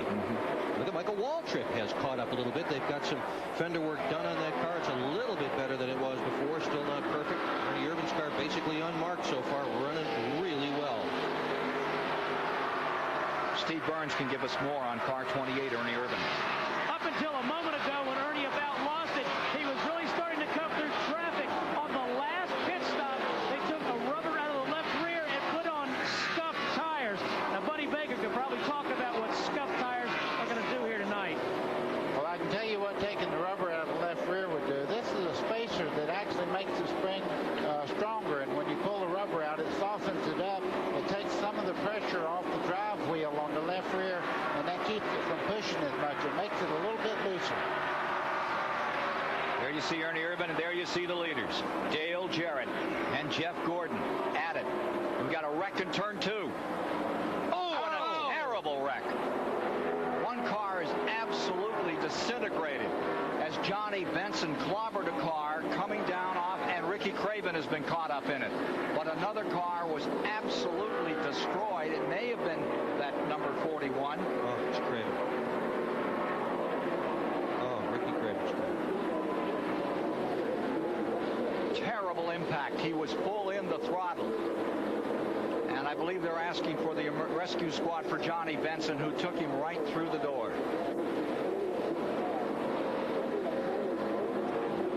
Johnny Johnny Benson, Grand National Champion, moved up, took over the Pennzoil car this year. This is in turn 2. We're at lap 194. And there you see the mark down across the track. And on the bottom, Craven, driving hurt from that terrible crash at Talladega, collected. We can show you some of it. There you see the 30 up on the outside in the wall. In just a moment, it's going to start to descend across the track. It's down off the 24-degree banking at about maybe 14, 15 degrees, and here it comes.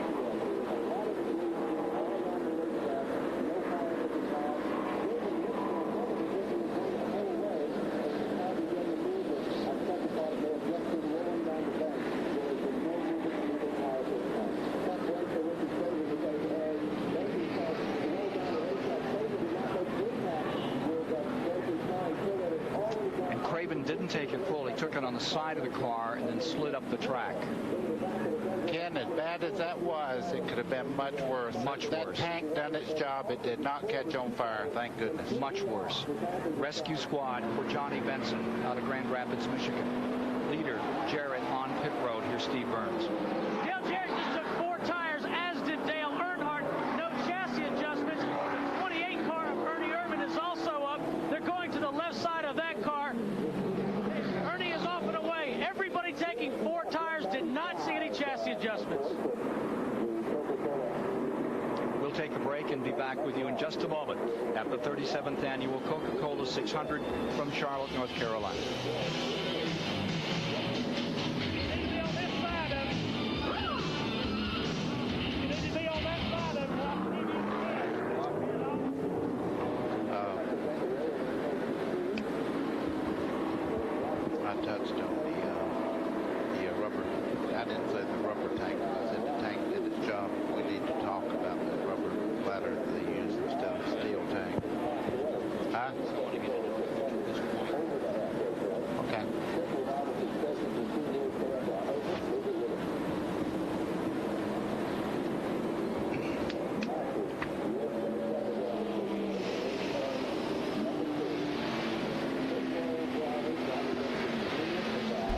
I'll be right back. I gotta walk the puppy.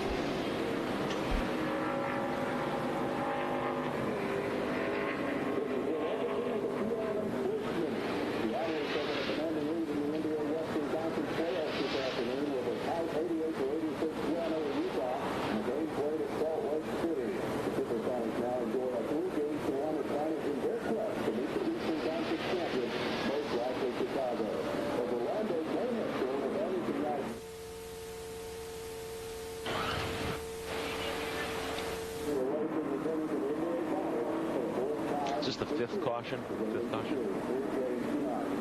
That's what I had. Is Dale back at the front of the pace car? No, I guess not.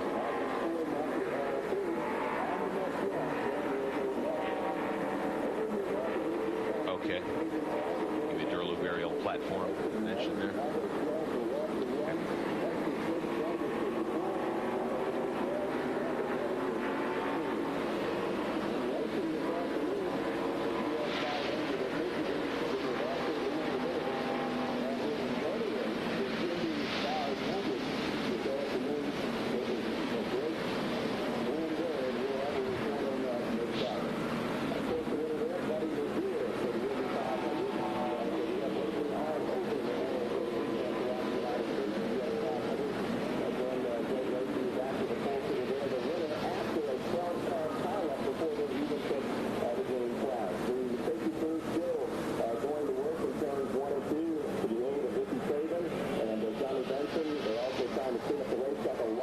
At the Charlotte Motor Speedway, our pictures of this speed plant tonight from the Duralube aerial platform. Our 5th caution of the night, and our 5th really in the last 30 or so laps here as we bring you coverage from the STP Pit Communication Center. Johnny Benson Jr. and Ricky Craven get together very hard over in turn 2, a frightening moment in Kent Squire. All of a sudden, we were caution free for so long, now all of a sudden no one can seem to get hold of this racetrack. Yeah, and again, drop the temperature down had some caution periods. It's so hard to come back up after a caution period. But the long night was for Johnny Benson. He was up in that wall. He was trying to hold the car in the wall. It just wouldn't hold, and the results were as follows.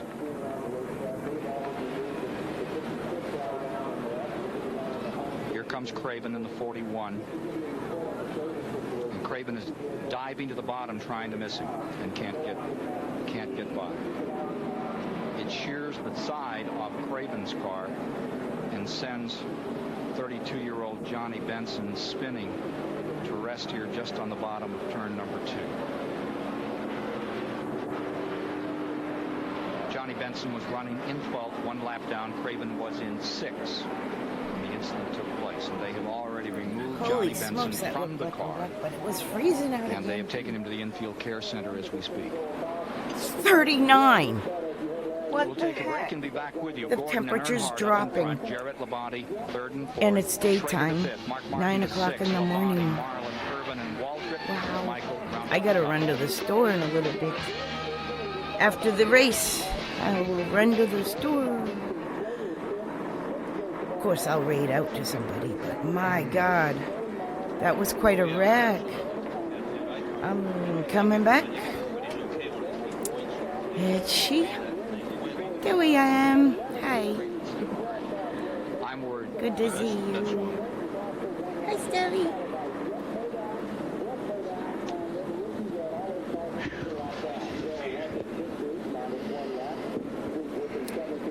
Let's see, what am I doing? What am I doing? Let me jump down on here. Boy, they're it's a satellite feed. Let me jump here. Guys, continue to thrash. Talk to Can you get Robin. this thing out? I know the frame's bent. Oh, that's two brothers. Pretty much wiped out, but I we know was if we get really another good friends with 5 or 6 Randy. laps, we might can pick up another Yeah, I couple see positions. that. It's a damn shame. We were wrecked out running top 5 all day. Car was running good. We were working on it as we go And along, and someone missed a shift you on get the people up start. there driving like idiots. This is what happens. It was What bad. else they got to do this car to get it back out? We're replacing radiator and oil cooler and stuff like that right now. Just the vitals. Tough break for these guys, too. There you see the Family Channel crew still trying to get Musgrave back in this show. And there you see the Charlotte Motor Speedway under the lights on this Memorial Day weekend for the 37th Annual 600. Let me skip ahead till they start doing a rundown. I know we're running around without fenders. Leading at lap 2:15. Okay, they're going to re-show it. I stood there waiting for the wreck. It never happened. And 2 days later, I gave that kid a contract. Oh. You know what's funny? We did a This is cover back to story the on race. Gordon in Stock Car Magazine, and Rick Hendrick read it. He came to me after that, and he said, I didn't know all that stuff about him winning all those sprint car races and midget races. It really was the Atlanta deal that sealed it, not that whole prior career. Look at Mark Martin coming on. 8th and 9th position here. Mark is in 9th. Terry Labonte, rather Bobby Labonte is there with him. And just in front of them. I just had to walk puppy dog again. That's why I took a quick break just to check what was. I know my son cooked last night, but apparently him and Stella ate everything they cooked, so I gotta cook myself some hamburger today and a taco or a burrito, soft taco, or whatever. I like to eat Spanish food. Then I gotta go to the grocery store and get some yogurt. Because I got a bunch of frozen veggies, no, frozen fruit in the freezer. And I can make smoothies. Not today, though. It's too flippin' cold. I'm going to have something warm. But 39 degrees. The temperature is going down.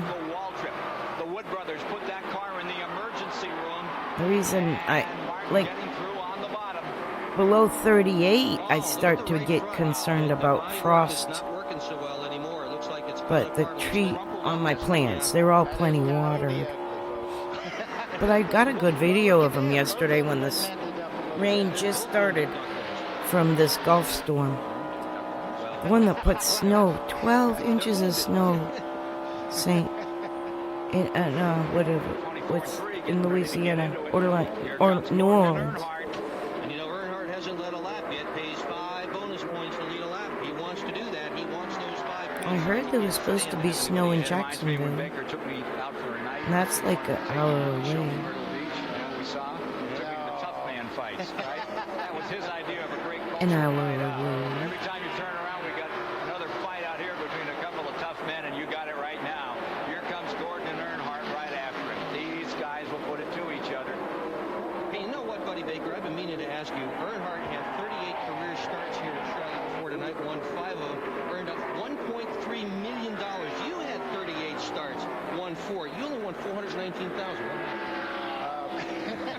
Where'd the money go, buddy? I tell you what. Probably just finished the booth for the night. Let me explain this. We both won 4 times here, but look at this grandstand right now and the millions of people out there that are watching on TV. The money's better. These guys deserve what they're getting. I don't feel bad a bit that I didn't make any more than I did because you got to remember I could buy an acre of land for $1,400. And now that same acre down here? Oh boy, about 25, 30,000. Look at this battle for 7th spot. There's Ernie Irvin, and he's in there strong. Right under Sterling Marlin, takes that 6th position. Jimmy Spencer still giving it a good go tonight. He's back in 20th position, being shown on lap 233 as the leaders are on 235. And they're all beginning. These cars, they ran at Martinsville. They ran on a half mile. They really chewed these things up tonight. Mile and a half track. All these fast speeds, and they're still banging and slamming on each other. And you know, they're running as fast in this mile and a half as they ran at Daytona and Talladega not so very long ago as well. They are running so close together, they really are running as if they're on a half mile at high speed. You know, a lot of people watching this race don't realize right at this point on the racetrack, they're running close to 200 miles an hour as they turn into the corners here. They are really fast. We've had telemetry before. You see 195 to 197 as they enter the corners. 355 and a half miles are complete, and it's a great race. You still have 10 cars in the lead lap and 4 battling for the Mr. Jack lead. Roush, his daughter is running the show now. In a lot of ways, like the drag racing point.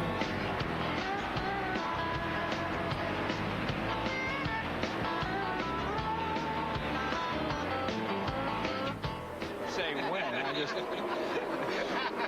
never get it, the truth get in the way of a good story. Isn't that what you're saying, sir? Hey, look at this. Oh, he's checking out, guys. Yeah, he's not checking out. He's that whistling. much. No, he's only 1,000, 2,000, 3,000, 4 seconds.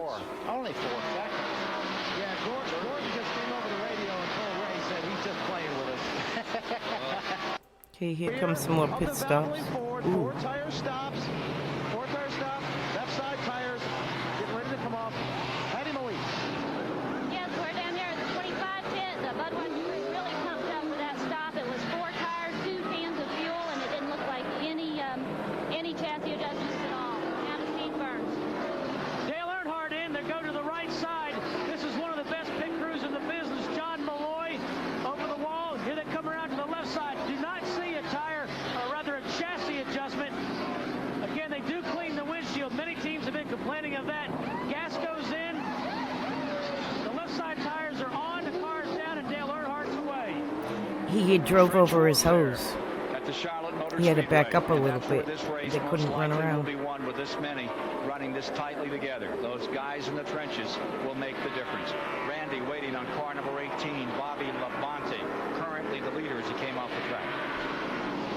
Bobby Labonte is in. Jimmy Because I had thought he overshot his pit, but he actually was in the box. right side tires. Don't see a wedge Had to have been a wrench, no hose. track. Car wrench going in as well. Right side's already done for the Interstate team. Left side's getting ready to come off. Jack goes up. Car up in the air as Steve Grissom screams by to speed away. Pretty good pit stop for Bobby Labonte. My friend He's Lori on the way. scored for that team. On my backdrop, my wallpaper. Did you see Michael Waltrip? Yeah, Michael Waltrip just coming out. Jared is pitted, so we've gone through that entire group that's in the front 10. We missed anybody? Don't think so. We're seeing Dallenbach come in, and I think we're going to have our leader back as the 88 of Dale Jarrett. We'll take a break and be back with you. We're at lap 278. They came in around 275 up to 278 You to hungry? make these You pit were stops just eating in the Chris 600. Walton. You want the kitty's food. You smell it. You know what? Bobby Labonte is consistently going further on these runs, which could play later. We maybe ought to make a point of If that. they ever had a caution, boy, oh boy. I'm telling you. But everybody knows that Gordon was flying when he went back out there, and they had to stop watching on him. And They aren't having the telemetry up top anymore like they were. Your Viennas. Probably. What do you say? Bananas. Oh, banana. No, it's Ken. He needs a banana. That's right. This is a four banana race. I'm behind. That was a translation I didn't know from the South. Okay, Vienna sausages, the little things in the can, little small hot dogs, little sausages, they call Viennies in the North Carolina area I came from. And when people said Viennies, I didn't have a clue what they meant. But it is Vienna little sausage. It just was a translation thing from the old days. Same mentality. Kind of a little local thing. Strong like horse, smell like goat. It's all right. That'll go away. Ken, you're all right. I don't care what you say.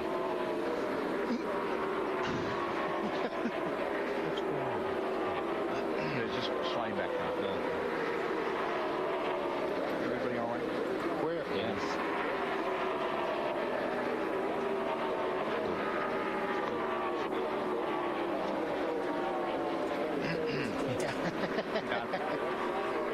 We got a great race here, guys. Yeah, I'll tell you what, Michael Walter just got put a lap down. Yep.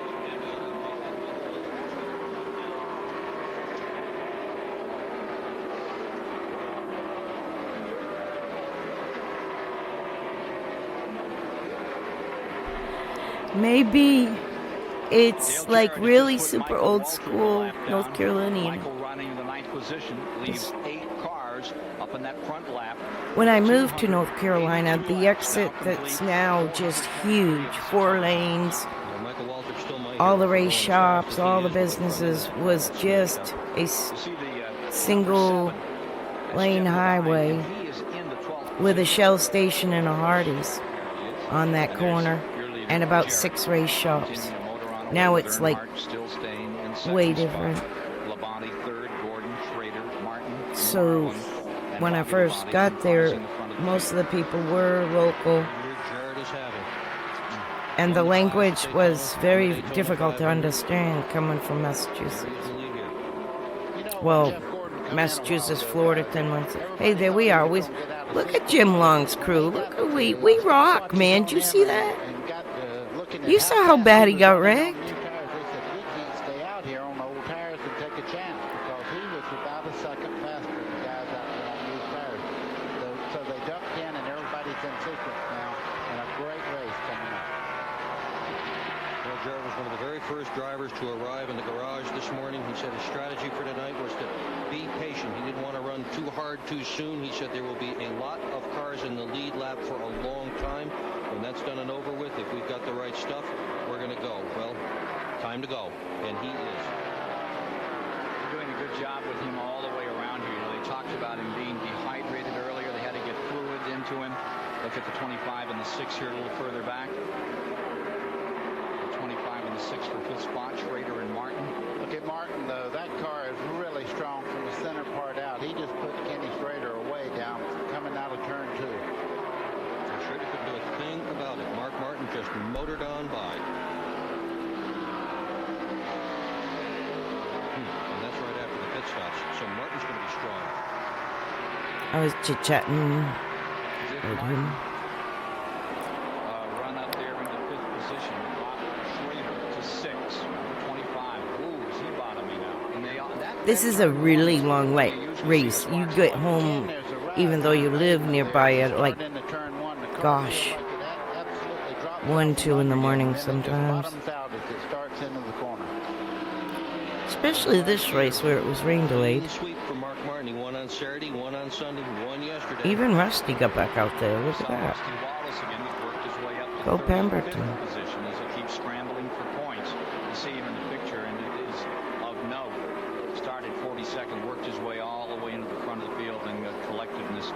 big melee going into turn number 1. And that is the ugliest car on the racetrack. Hands down. But it's out there. But it's the most beautiful car, I think, when it's all set up and ready to go. That number 2 is one beautiful piece of machinery. It's amazing. Sure isn't right now. Yeah, it's amazing they got it back out there at all. Also, at the end of the year, 5 points could be thousands of dollars. That's why he's out there. Could even be a championship. Mort Sparks, Schrader this time. What's dragging when he goes through there, buddy? Well, it's probably the exhaust pipes hitting just a little bit as they start in there. The slowest part under the car, you can see it right there, the left rear, right in front there. The exhaust was hitting just a little bit. Steve Grissom, 17th position, that car number 29. There's the leader. There's Jarrett thumping along in this race. And he has got one. I wonder what the announcers talk about, like when there are races like this. They're all spread out so much. That's huge, right? Okay. This is Dale Jarrett's best ever performance at Charlotte Motor Speedway in this division. 14 seconds. 14 seconds that way. There's 22 back up again. That's Burton. He's in 19th spot. A quick report and a really good one. One we've been waiting for some time. Rick Benjamin, please. Well, Ken, we're here in the STP Pit Communication Center. In the years I've been doing this, few guys I've been as happy to see as Johnny Benson Jr. What happened out there?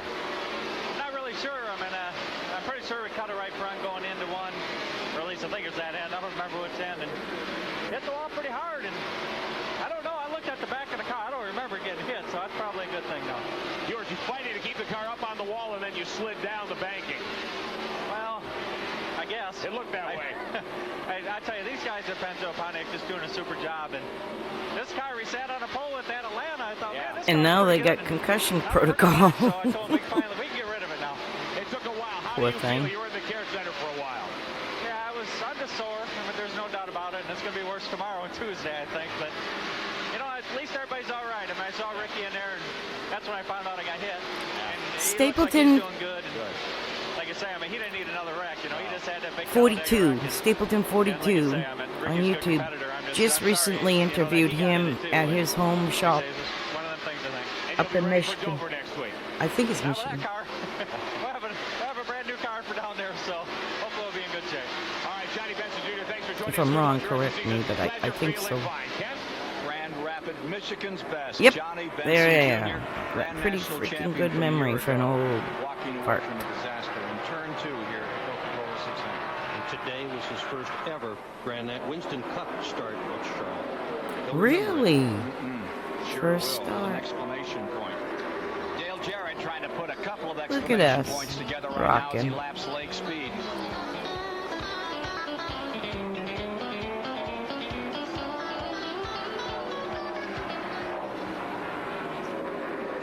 I'm jumping ahead because I have to go to the store while it's the warmest. This guy in the Winston Select because he was just this fast in the first 39. leg. And then he came While down, the sun's fired out another set anyway. of tires at it, and he got one of those sets that didn't work. And Ish. I had a chow. He was mean, boy. Same picture. You know what I'm talking about. They don't even like their owners.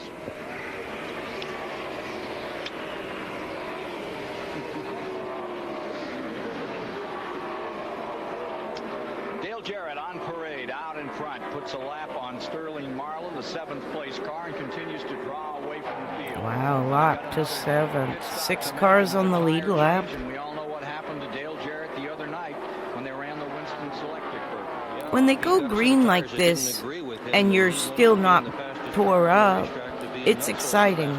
The plan, you know, try to out pit them and stuff.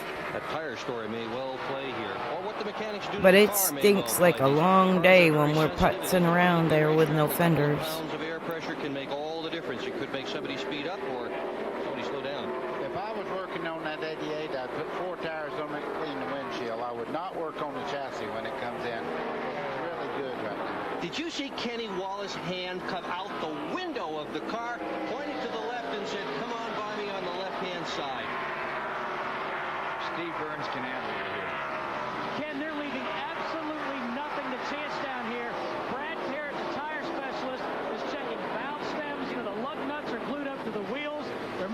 sure. Those are tight. They're leaving absolutely nothing to chance. The last pit stop, they took half a pound out of a tire. Not this time. As Buddy said, they're going to slap foreskins on it and let it rip. This is not a time for massaging. No, not when they're sticking to that white line like they did through the corner. And they're flying down the straightaway. That's the other part that we hadn't mentioned. That car is extremely fast. Put it all together tonight.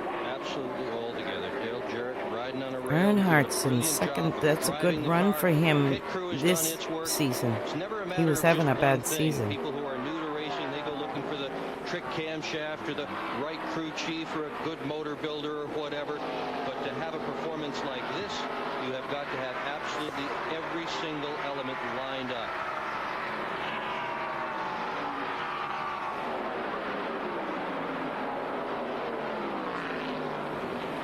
Jarrett looking for his 6th career win. County truck just went by. I wonder if we got flooding going on. We need to look at the weather too when I get old for you. Oh boy, I tell you what, he's the guy that gave me, other than my father started me out in racing, but this guy right here put me in a race car. I won my first major race with him. Ray Fox. Also won 600 with him. I wouldn't be here today if it wasn't for this guy right here, Ray Fox. Boy, oh boy. Yeah, and of course David Pearson won for him here in Charlotte. 80 years old next week. Ray Fox still looking good. Crew chief for Junior Johnson. Junior won the Daytona 500. Great man. He was the finest tuner that was ever in the sport as far as getting the ultimate out of the heads, out of the carburetor. He was the best. At Charlotte, watching Jarrett lead in the Coca-Cola 600 over Earnhardt, Terry Labonte, Mark Martin, Jeff Gordon, Ken Schrader. Those cars, and also Sterling Marlin. Well, I'll take that back. He's gone a lap down. We've got 6 cars left in that lead lap. Back to Schrader. And running like a bullet right now. And now 18, Bobby Labonte. Looks like his car is backing up. Oh, he's way off. Sure does. See him around the bottom of the racetrack there. He's Oh. So the 18. That does not sound good. Food Lion, number 18. Blah, blah, blah, He's blah, waving him blah. off. He's coming in. That's unfortunate. Defending champion in this race. Motor sounds good. Up. No, it don't. Little downshift there. Brrr. It sounds like a Jake brake. Randy's waiting for him down there. I can see it. And there he is. He's in pits. Bobby Labonte under the hood. Not a good sign. It's missing a Bobby Labonte. cylinder. They're dumping gas. No tires. All they want to do is make it to the finish. It is not running. It is definitely flat with the hood up. Oh, that's what I keep trying to hold the kitty here, Cesana. And she don't like, They're looking to see if there's a wire off or what's wrong. she don't like to be held, plus I'm a little Well, he allergic. got a second at Darlington. That's been his best performance this year. He's not going to duplicate what he did a year ago. She only when he tore purrs his house and gets down all in Charlotte. lovable because she wants food. She always has a motive. Cat with a motive. Last time we came in for pit stops, But she Earnhardt talks, ran so it's 5 easy to more know what she laps wants. than Jarrett. Jarrett pitted on 271. I could pull her food away and ask her what she wants, and she'll put her paw on my face. Probably do almost any lap now to come in. But then the I have one warm foot. I have a puppy hugging one foot down here. My big old puppy dog.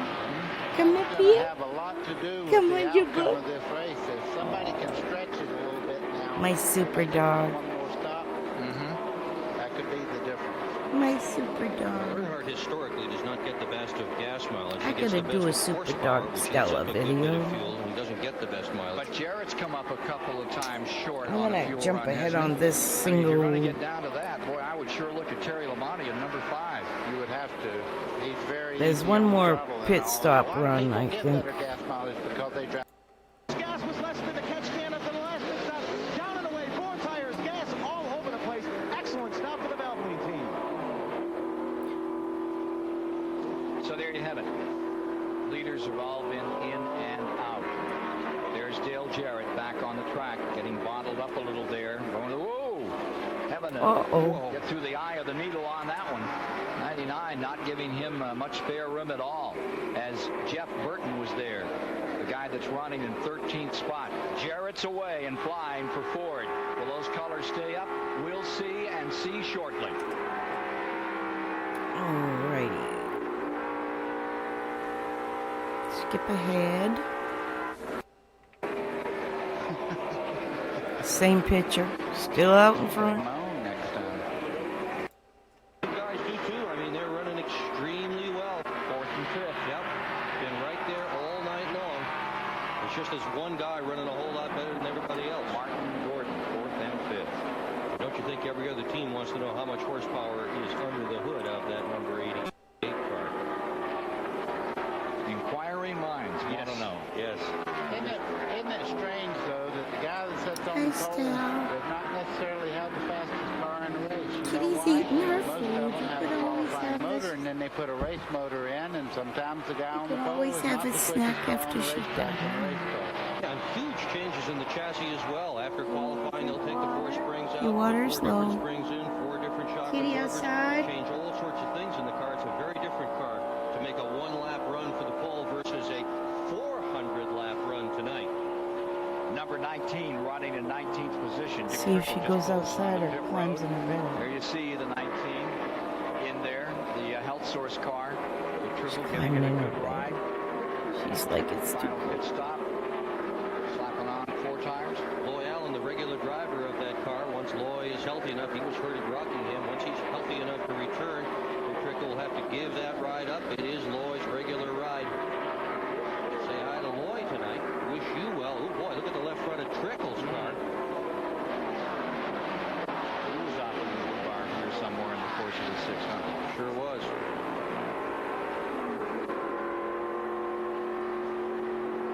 So Mark Martin stays in front of Jeff Gordon.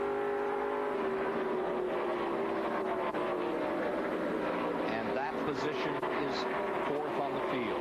Terry Labonte lies 3rd. We haven't said too much about Terry, but there's not much to say about anyone. Yeah, she's sitting in her bed looking out the window. What a story Robert Yates is. The guy that is the overseer of the entire team down there. Robert Yates' father was my preacher when I was a little boy at the Baptist church here in Charlotte. Do any good? No. Oh, my God. I tell you what, I've had a hard time up here, folks. These guys have been eating me alive tonight. Well, let me ask you a really tough question, Buddy Baker. You led the most laps here in 1968, 1973. Is it possible that he could just get complacent, Dale Jarrett could just get complacent and lulled into, I've got the best race car, I've got this thing in the bag? That's old racing right there. Ned Jarrett's told us, boy, that's one thing you don't do is sit there and lose concentration, because right now everything's working so well. He's on a ride right now of his lifetime. Believe you me, he's not going to give it away, I don't think. Sure doesn't look like he's going to do that right now, as he continues to pour it on and pull away from the rest of the field in the Robert Yates car. The engine builder, Robert Yates, the team owner, the 9th and youngest child of a prominent Southern Baptist minister, a great minister, even though he had bacon. Born about a little while after his twin brother. Oh, look at Schrader going down. And remember that Winston Million. This really comes into play now. It looks like Jarrett is very close to the second step to that Winston Million, which will be decided at Darlington on Labor Day. Yeah, if he can win the Southern 500, he gets a $1 million bonus. Bill Elliott did it in 1985, and I'll tell you, he brought the house down. I'm sure Dale Jarrett would as well. There were 2 candidates. Those veterans were something, There were weren't 2 they? candidates. Jarrett winning at Daytona in the 500. Sterling Marlin, winner at Talladega. You want to know what a sandwich wrapper looks like on a race car at 200 miles an hour? Right there it is. It's hung on the hood pin as it goes around the racetrack. It'll eventually wear itself out flapping around there. Jarrett about to lap his teammate Ernie Urban here. 9th place car going down. Love auto racing. He's solid. Want to get really deeply involved with it? There is a help wanted sign down on the NASCAR trailer from Philmar Racing, Concord, North Carolina, 28025. They are looking for help. We get dozens and dozens of letters from people working on race cars. Philmar Racing, Concord, North Carolina, 28025. Anything but the very best need not apply. A lot of stories about Robert Yates. You know, he worked as a chef and a Phil Martacci is someone my dad would go to work for in '97. Like I said, Newt Moore was hired as crew chief mid-season, and Dad would be hired by Newt. He flew a lot with He told somebody he outrun me in high school, and that didn't happen.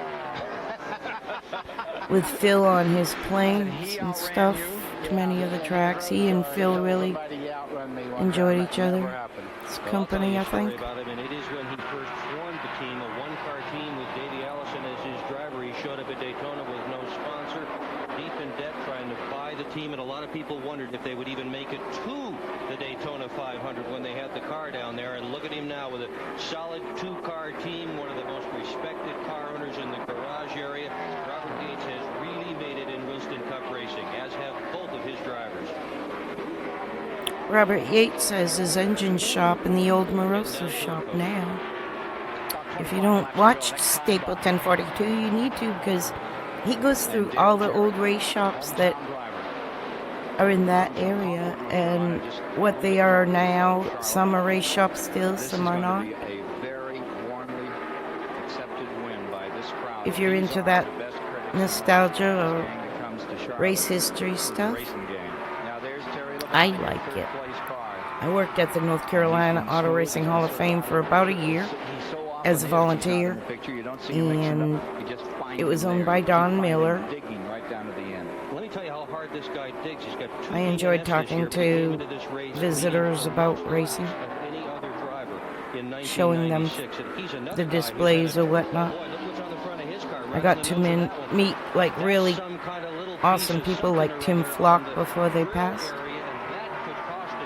and Don Miller and Rusty. We did the stocks for tots when the new Mooresville building was built, the new recreational center or whatever it's Chamber of Commerce, whether downtown Mooresville.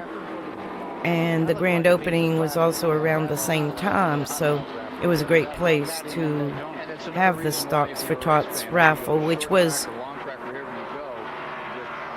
or auction or whatever it was. It was all like car parts and different donations from the teams to raise money for stocks for tots. And then they would go out and buy a bunch of toys and distribute them. Let's go to Randy Pemberton following the fifth place car. How'd you like to go just about 600 miles and get a flat on the right side? And that's exactly what he has. You can do a lot in racing, even volunteering, if you have the opportunity. It's worth it. Wow, what a bad break. Well, he had won 4 out of 5. He's not going to win 4 out of 6 here. You know, I see the damage on the left. In fact, all of my race experience was volunteer until I worked for Lake Speed and QVC Jeff Bodeinstein. So it took that long to actually get paid. 35 cars remain on the track. 35. And up in front, we now have, what, 4 cars? But I worked a real job too, 40 hours or more a week. In the real world, What a steamroller he's been in this last 100 miles. Ken, when you're out in the I was in manufacturing management, administration side in a lot of ways. Technical side, technical assistance, inventory control, customer service.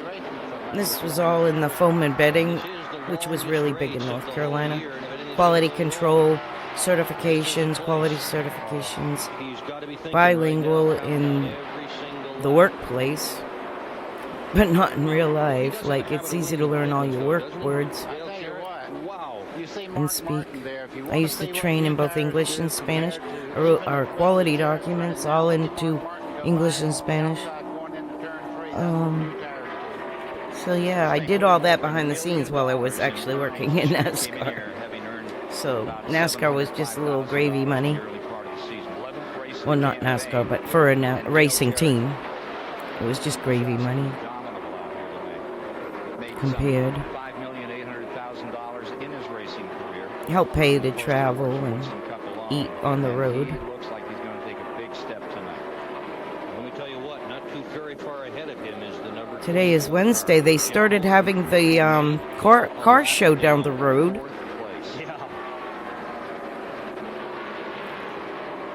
They have a classic car show every Wednesday. And they stopped for a while because Woody's Barbecue was closed. Now I'm thinking Woody's Barbecue is open because they have the car show, but it's pouring like heck today and cold, so it won't be today. But one of these weeks I will film it. Maybe next week. I'll go down and try to go live. It's really a bad signal there.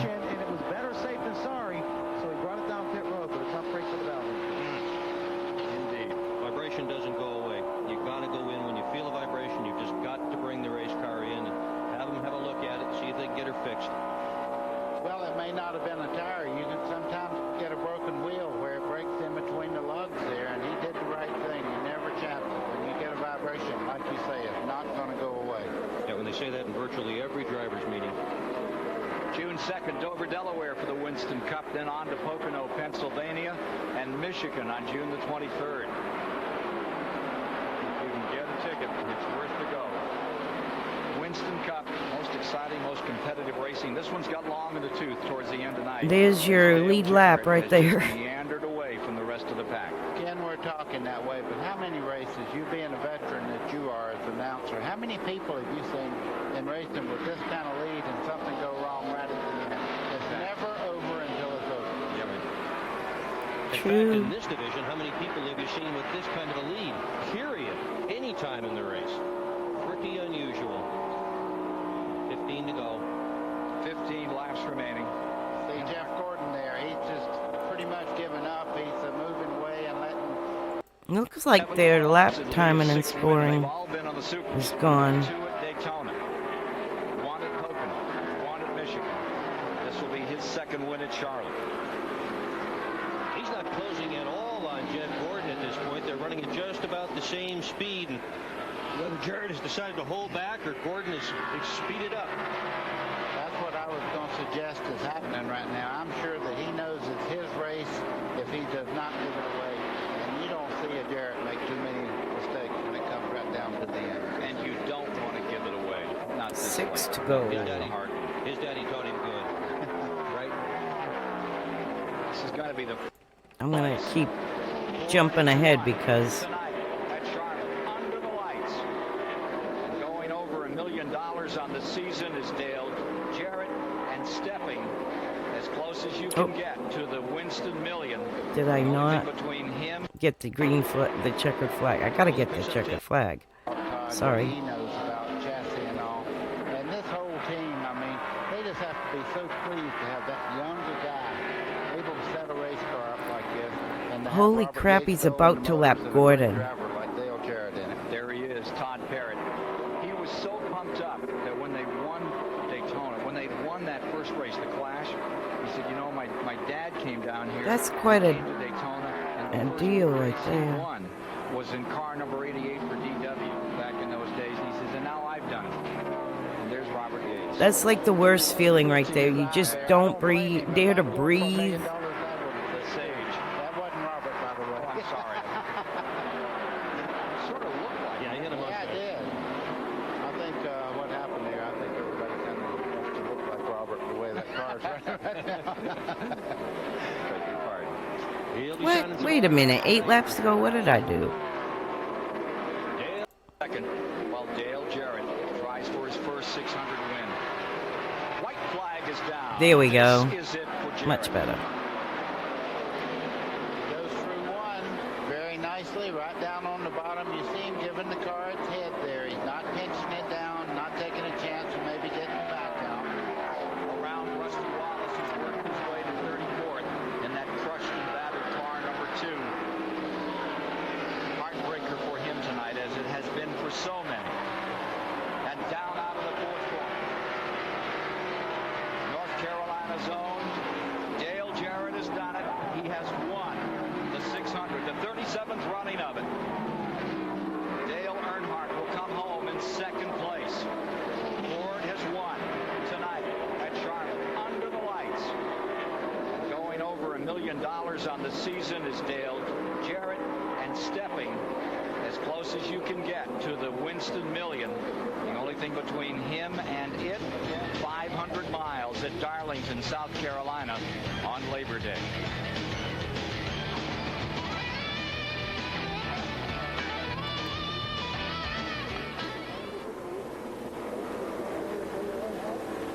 Okay. Barrett and Robert Yates Racing, and we're back at Charlotte in a moment.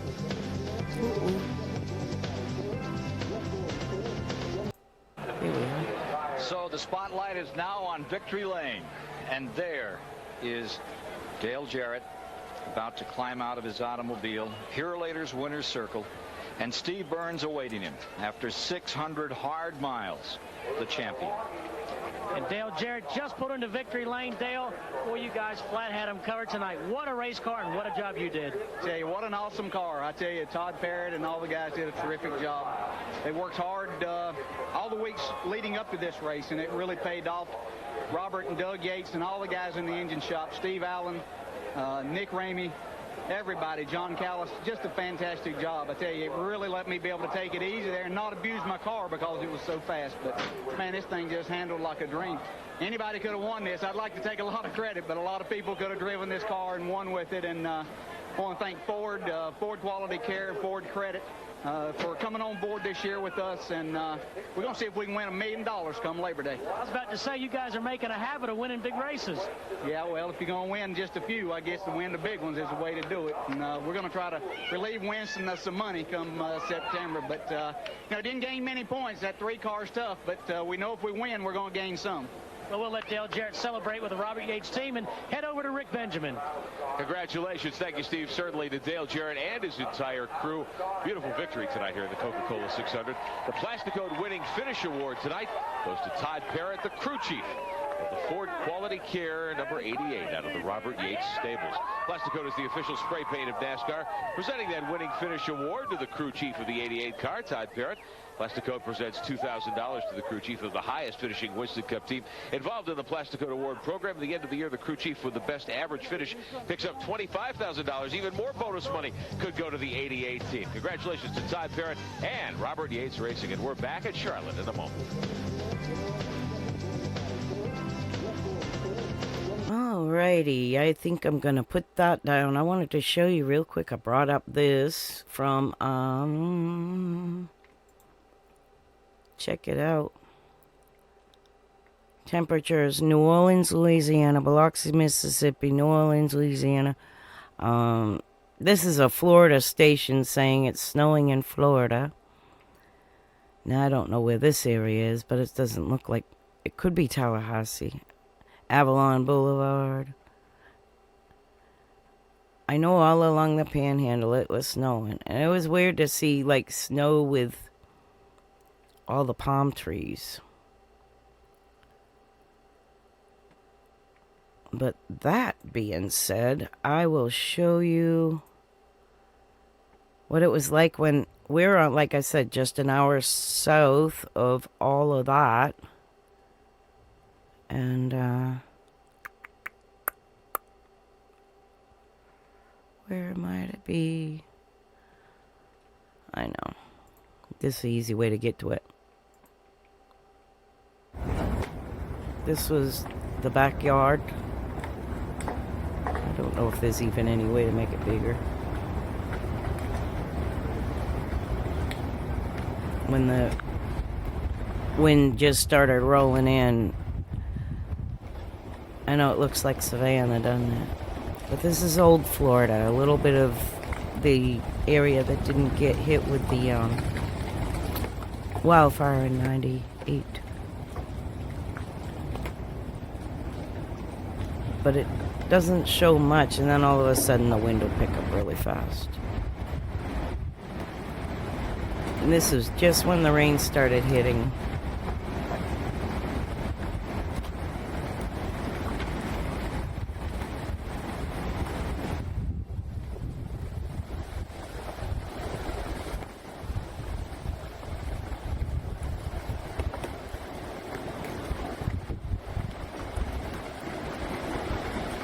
historic snowfall is just an hour north of where we are. Keep warm, Florida. Yeah, so that was, I took that last night just before I went to eat with Mom and Dad. Yeah, we,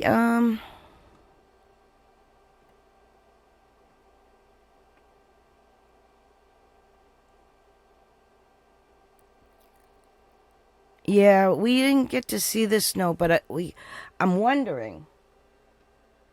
It's 38 out right now. So if it drops another 5 degrees, we'll definitely see flakes, but it's dark again, cloudy. Looks like snow, smells like snow, but just little like rain that's like almost like sleet, but not. It kind of picks you when it lands because it's cold. So anyway, I didn't even look if anyone was on. Who is on? Who's on? Let me just hit raid and see who we see.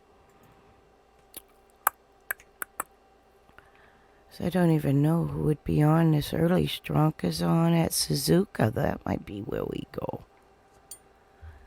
Bring you to Strunk. This guy is in Squirrel League and stuff with the squirrel guys. So that's where we're going.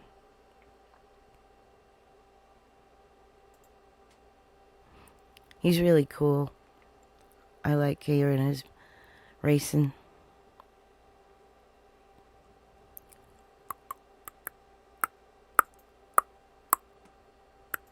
This we going. We going.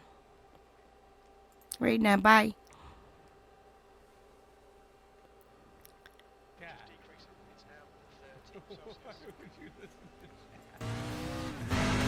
Hey, Kagas, thank you for that raid.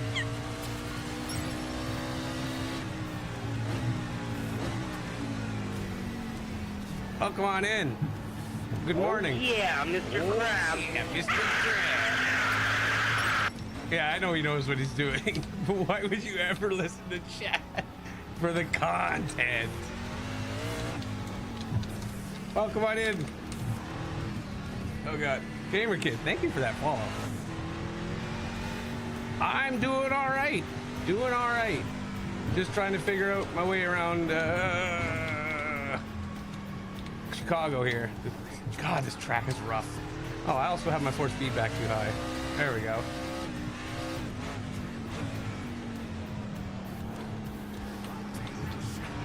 Oh, was it like half the field?